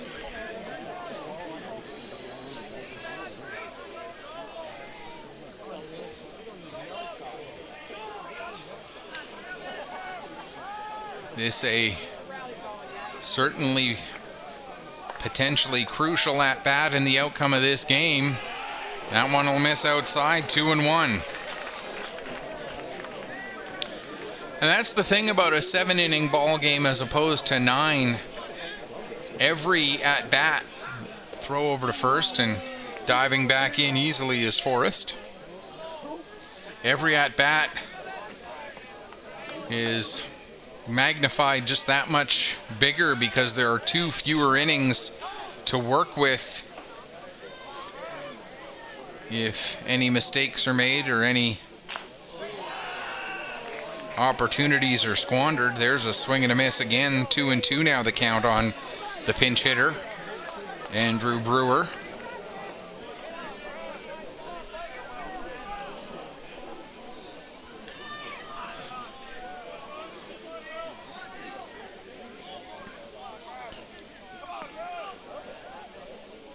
Here comes the 2-2 pitch. Swung on and missed. Strike 3. And that's a big second out. There we go. Second out of the inning. As no runners able to advance on the strikeout, obviously. That'll bring up Chris Farrow. He's reached base 3 times. A single and 2 walks. He's stolen 2 bases so far already tonight. But right now, batting with 2 outs. He's got to find a way to get on for a 4th straight time to keep this rally going. Takes the first pitch strike, and it's 0-1. Windsor adds 2 more in the bottom of the 6th. They go to the top of the 7th over at Jerry Marsh Field, and the Stars lead the Edmonton Cubs 7-2, so the Cubs need 5 to tie it up, and they've only got 3 outs to work with. There's a strike, and it's 0-2 on Farrow.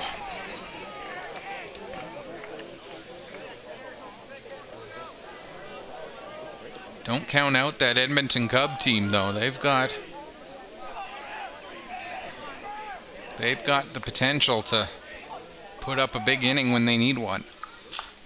That one skied just behind second base. Hustling in, but dropping the ball out in center is Eric McKay. And because there were 2 out, everybody was going on contact. Forrest able to get all the way around to third. Farrow stops at first, and that's an unearned run, as that would have been the 3rd out of the inning. And that'll bring up Brian Sanderson, as the Sooners are now within 1. Sanderson 0 for 2 with a walk. And it's still runners on the corners and 2 out. How long it's going to be runners at the corners, though, with Chris Farrow at first base. He's already stolen twice tonight. He also advanced to second on a balk once when he was attempting to steal. So we'll see if Farrow looks to make a move quickly. Long look over, now a throw over, and Farrow gets back.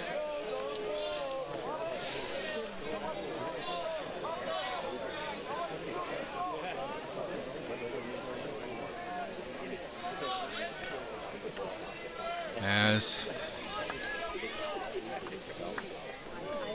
King delivers, and that one misses outside, ball one.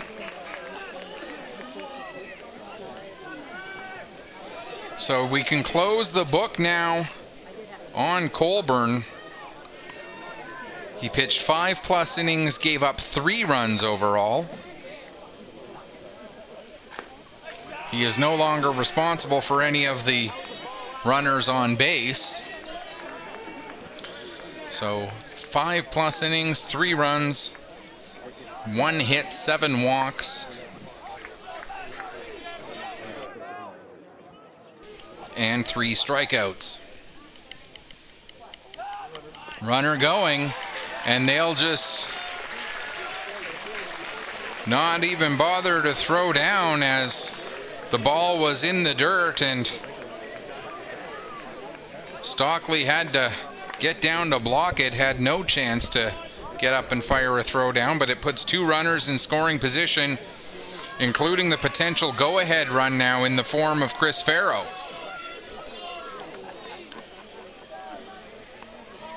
So, change that real quick.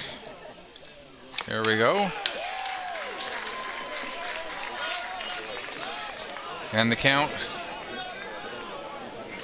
now 2-1 on the Sooner second baseman. 2 away here.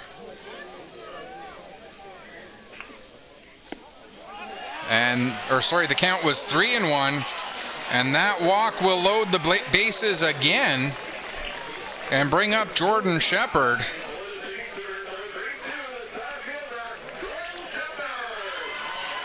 So Shepard, he's 0 for 2 with a walk.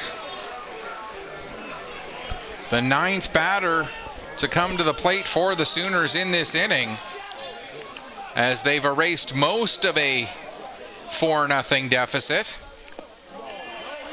Takes the first pitch. They appeal down to first, and it is confirmed that he did not swing. So Shepard ahead in the count, 1-0. Nowhere to put him.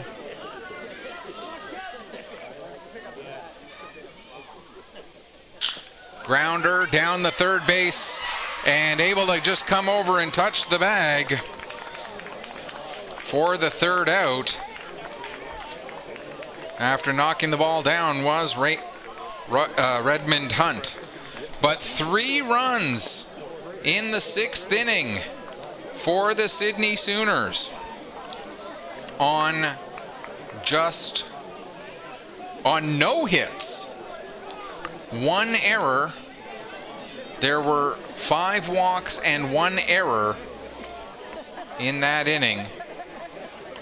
No hits. And the bases left loaded. That'll take us to the bottom of the 6th inning.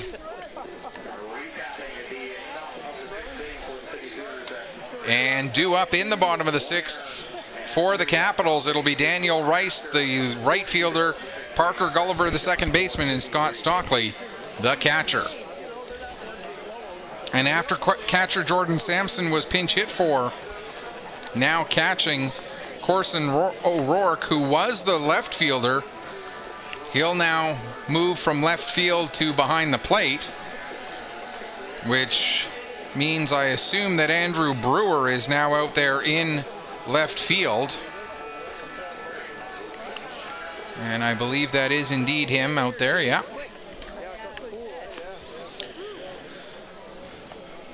So a big 3-run inning for the Sydney Sooners.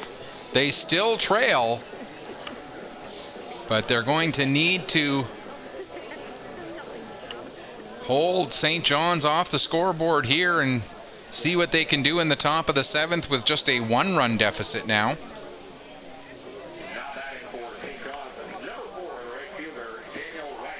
And Rice leading off. He's 1 for 2 with a single and a ground out.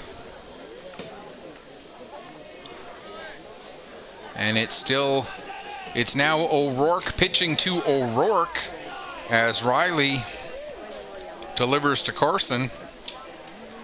And the first pitch from Riley misses outside. And the second pitch misses inside after Carson was set up outside. And the count 2-0.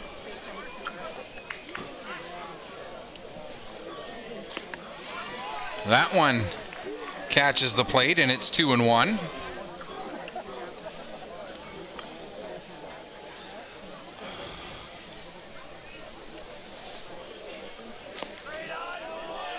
Ball low, and it's now 3-1.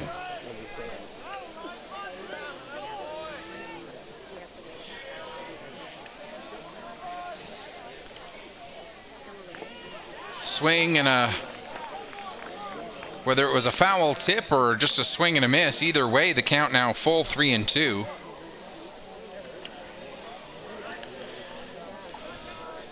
And I should mention that these two teams in a pool with the Islanders as a ground out to second for the first out of the inning. So these two teams in a pool with the Islanders, who are 1-0 after their victory earlier today, and the Kamloops Sun Devils, who are 0-1 after that game earlier today. The Windsor Stars and the Edmonton Cubs are in a pool with Dartmouth and their opponents from earlier today, Elmwood. First pitch strike to Parker Gulliver. So once these two games become final, we'll give you full details on which sets of teams are officially Pool A and which are officially Pool B. That I honestly don't know.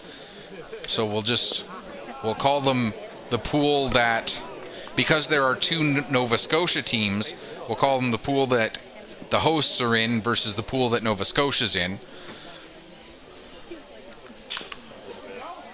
And we'll run down all the standings and everything.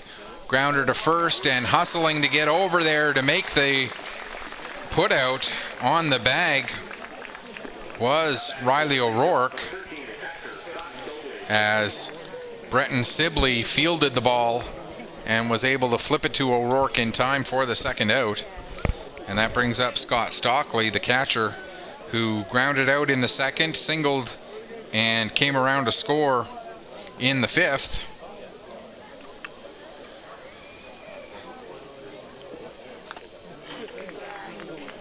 That one fouled back, and the count goes to 0-1.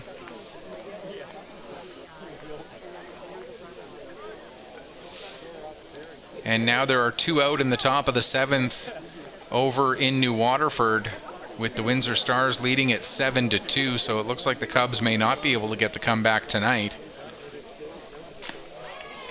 which means Edmonton and Kamloops in that pool would be both 0-1, while Edmonton and Dartmouth in that pool are both 0-1. Swing and a miss there, and the count 0-2. And again, that game is not final yet, but it is a 5-run game with two out in the top of the last inning. So that would put Dartmouth and Edmonton tied for third at 0-1, while Windsor and Elmwood are tied for first, both being 1-0. And of course, that one sent foul into the right field foul area. First place is where you want to end up, if at all humanly possible. The top three teams out of each four-team pool do make the playoffs. 2 from Pool A plays 3 from Pool B, and vice versa. 2 from Pool B plays 3 from Pool A in the 2 quarterfinals, while the 2 pool winners advance directly to the semifinals. That pitch misses, and the count goes to 1-2. And then the 2 quarterfinal winners play the 3-2. I've been off in my own little world here for a moment, and that game is now a final. Alberta, the Edmonton Cubs did put up 1 run in the top of the 7th, but it wasn't enough, as Windsor will win 7-3. That one fouled straight back, and it remains 3-2. So again, Windsor and Elmwood, Ontario and Manitoba representatives, are tied for first at 1-0, while Dartmouth and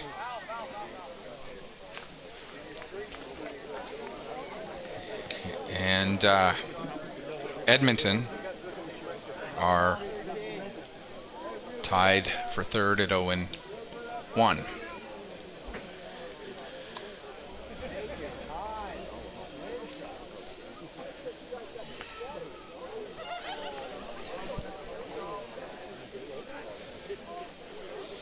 Here we're in the bottom of the 6th inning, 4-3 the score in favor of the representatives of Newfoundland and Labrador, the St. John's Capitals, over the host team, the Sydney Sooners. And that pitch misses down and outside, ball 4, putting a runner on first with 2 away. And brings us to Greg Barry, the center fielder. He's technically 0 for 0. He had 1 plate appearance where he laid down a sacrifice.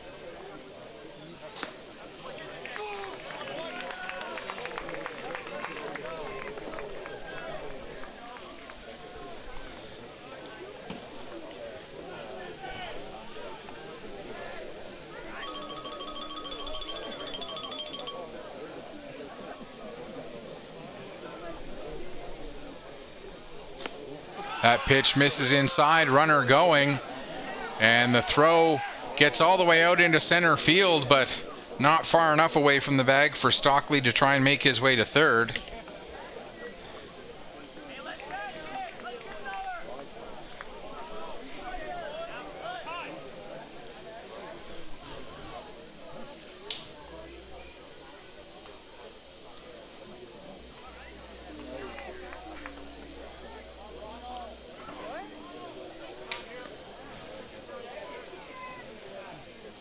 One and one the count on Greg Barry.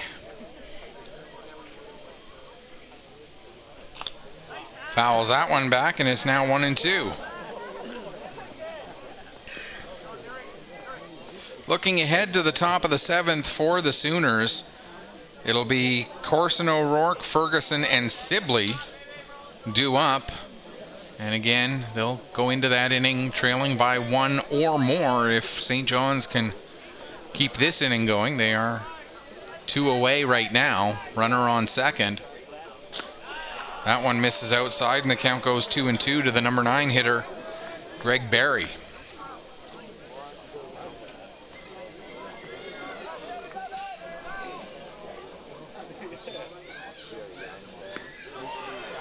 And a called third strike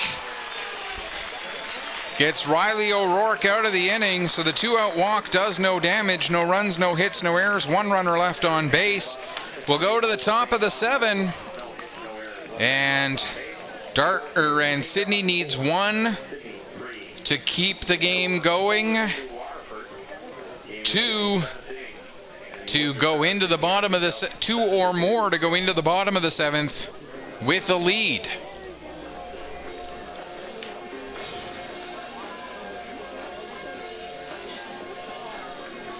And as we mentioned, it'll be up to Corson O'Rourke, Sean Ferguson, and Breton Sibley to get that done. And Graham King will try and finish it off.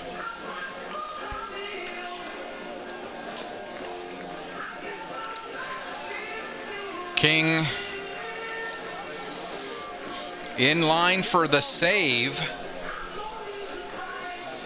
Colborne would get the win with the 5+ innings pitched. And if King can finish this off, it would be a 2-inning save.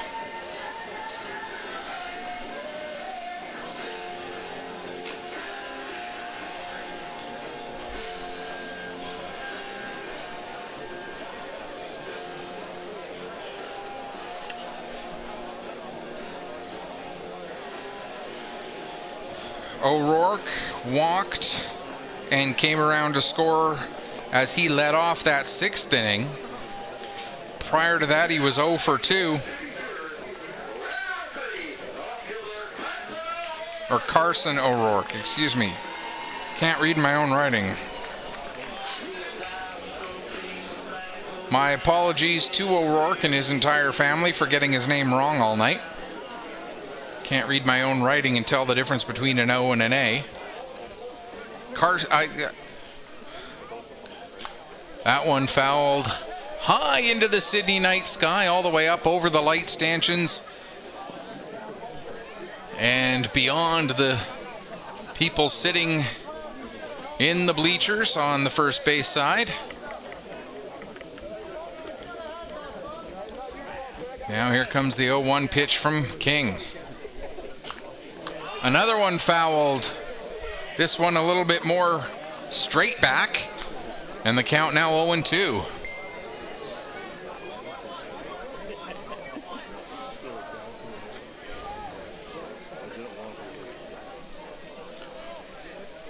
Here comes the 0-2. Misses well inside, almost catches O'Rourke there. But he was able to get out of the way. And so the count will remain, or count will go to 1-2. And another pitch that misses, and it's now 2-2. 2 balls, 2 strikes, 4-3 Capitals. Top of the 7th inning. Another one fouled back as O'Rourke keeps just missing these balls.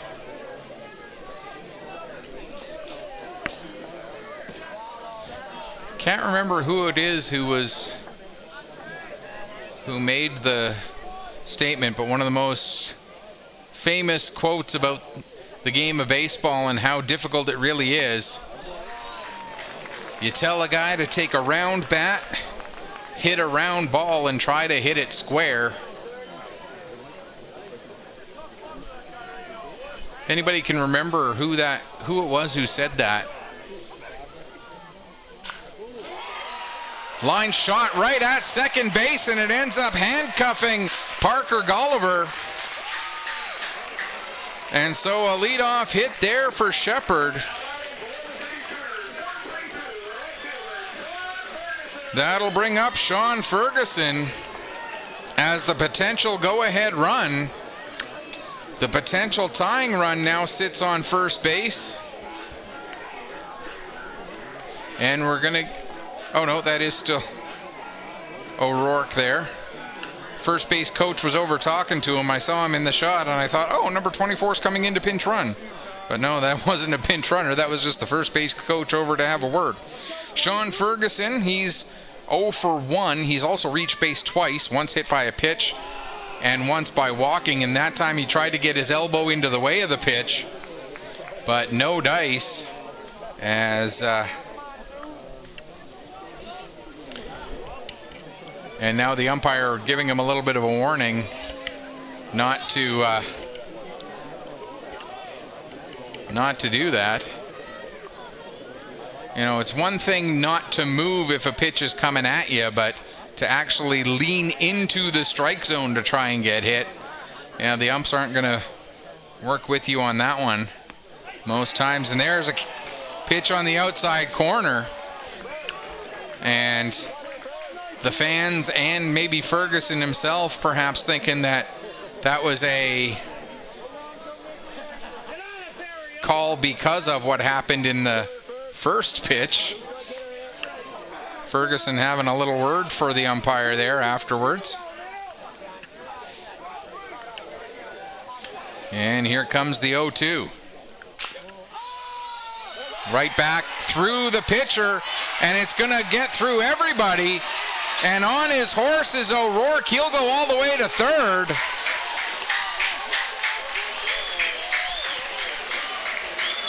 And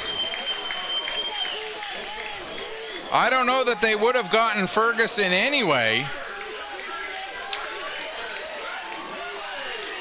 But with runners on the corners and nobody out, Breton Sibley comes to bat.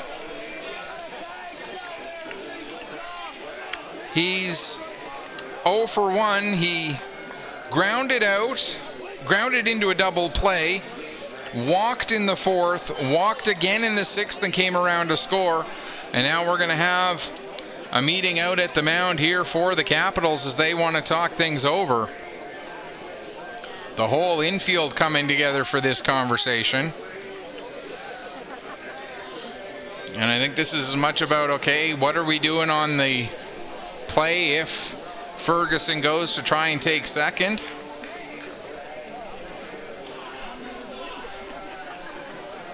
As much as it is a, hey, just calm down, guys. We got a 1-run lead. Let's finish this off. Breton Sibley in there to bat.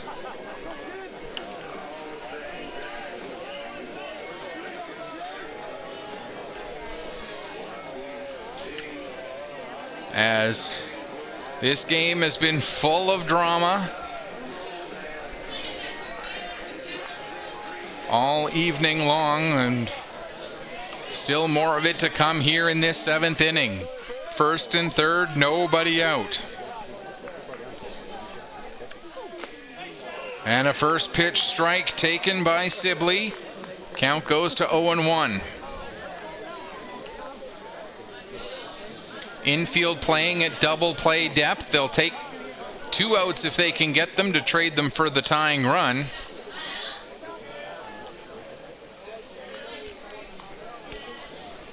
Infield not all the way in to just cut the run off at home depth. Although now, as I say that, shortstop steps in another step further, Walchuk.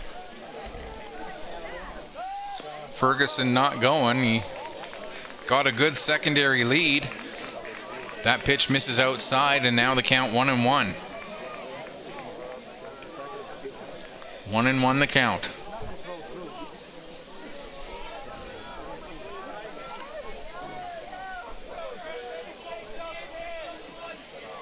And like we were talking about in the earlier game,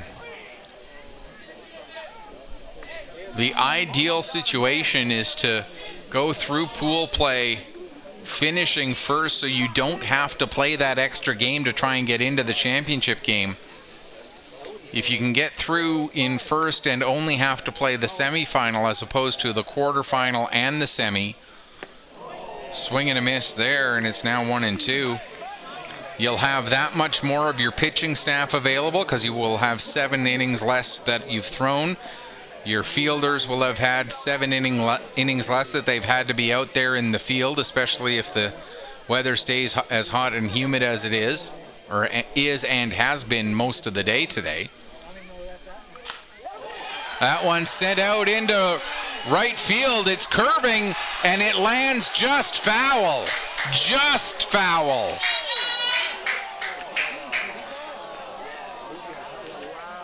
And I mean just foul. Give the umpire credit. He was right there on the line. Not a popular call here in Sydney, but that ball just landing foul. A very loud strike. But, and not even a strike, as it was already 1-2. So the count remains 1-2, but a very loud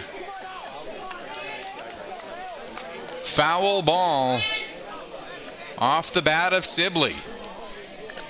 We'll do it again. This time it'll definitely stay in play. Out to center field.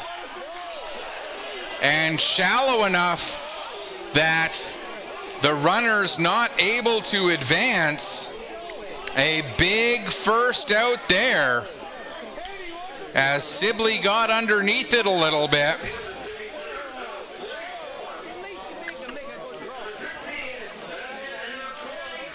That'll bring up Corey Christie. He lined out in the second, reached on a fielder's choice in the fourth, and walked in the sixth, so technically is 0 for 2 with the walk. But Christie coming up here in a big situation here in the top of the seventh. Potential tying run just 90 feet away. Down the first base line, and again, just foul. It would have been the second out of the inning, but it also would have tied the game. As a great play by first baseman Grant Kenny, he was able to get a hold of the ball, but it was just foul. So it'll remain, it'll be now 0-1 on Christie.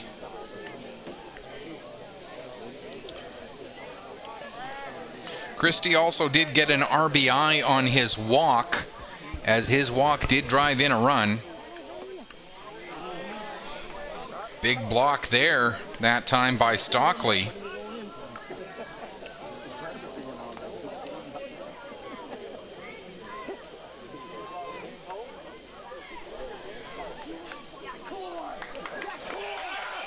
And now we're going to get a pinch runner,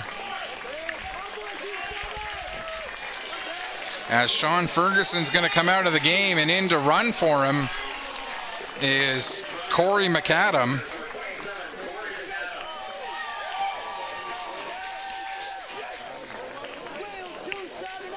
So Corey McAdam comes in to pinch run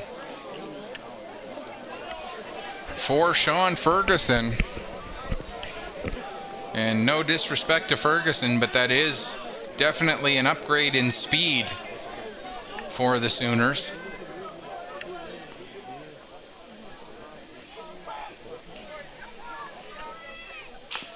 Grounder to first. They're going to try and turn two. And they do, and that's the ball game. 3-6-3 double play will end the ball game for the St. John's Capitals. The final score 4-3. Very close play at first base on the double play, but they did get it. And so the Caps will improve to 1-0, and they will move alongside the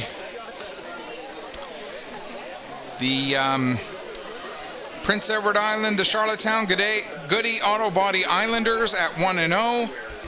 And the Sydney Sooners will join the Kamloops Sun Devils in this pool at 0-1.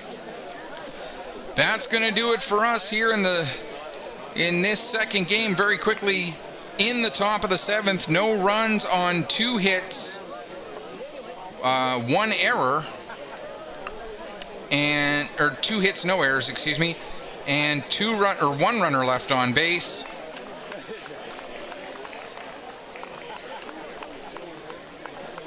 And the final score once again is St. John's Capitals 4 and the Sydney Sooners 3. On behalf of my awesome camera person and my lovely wife Karen, and on behalf of my 2 great producers who have been doing all of the fantastic work to get this game through to all of you today, Dixon Cho and Jeff Porter, this is Michael Petter saying, may your pitches hit the corners and may your liners clear the fence. Thanks so much for watching. Have a great night, everybody. We'll see you back here 4:30 tomorrow afternoon.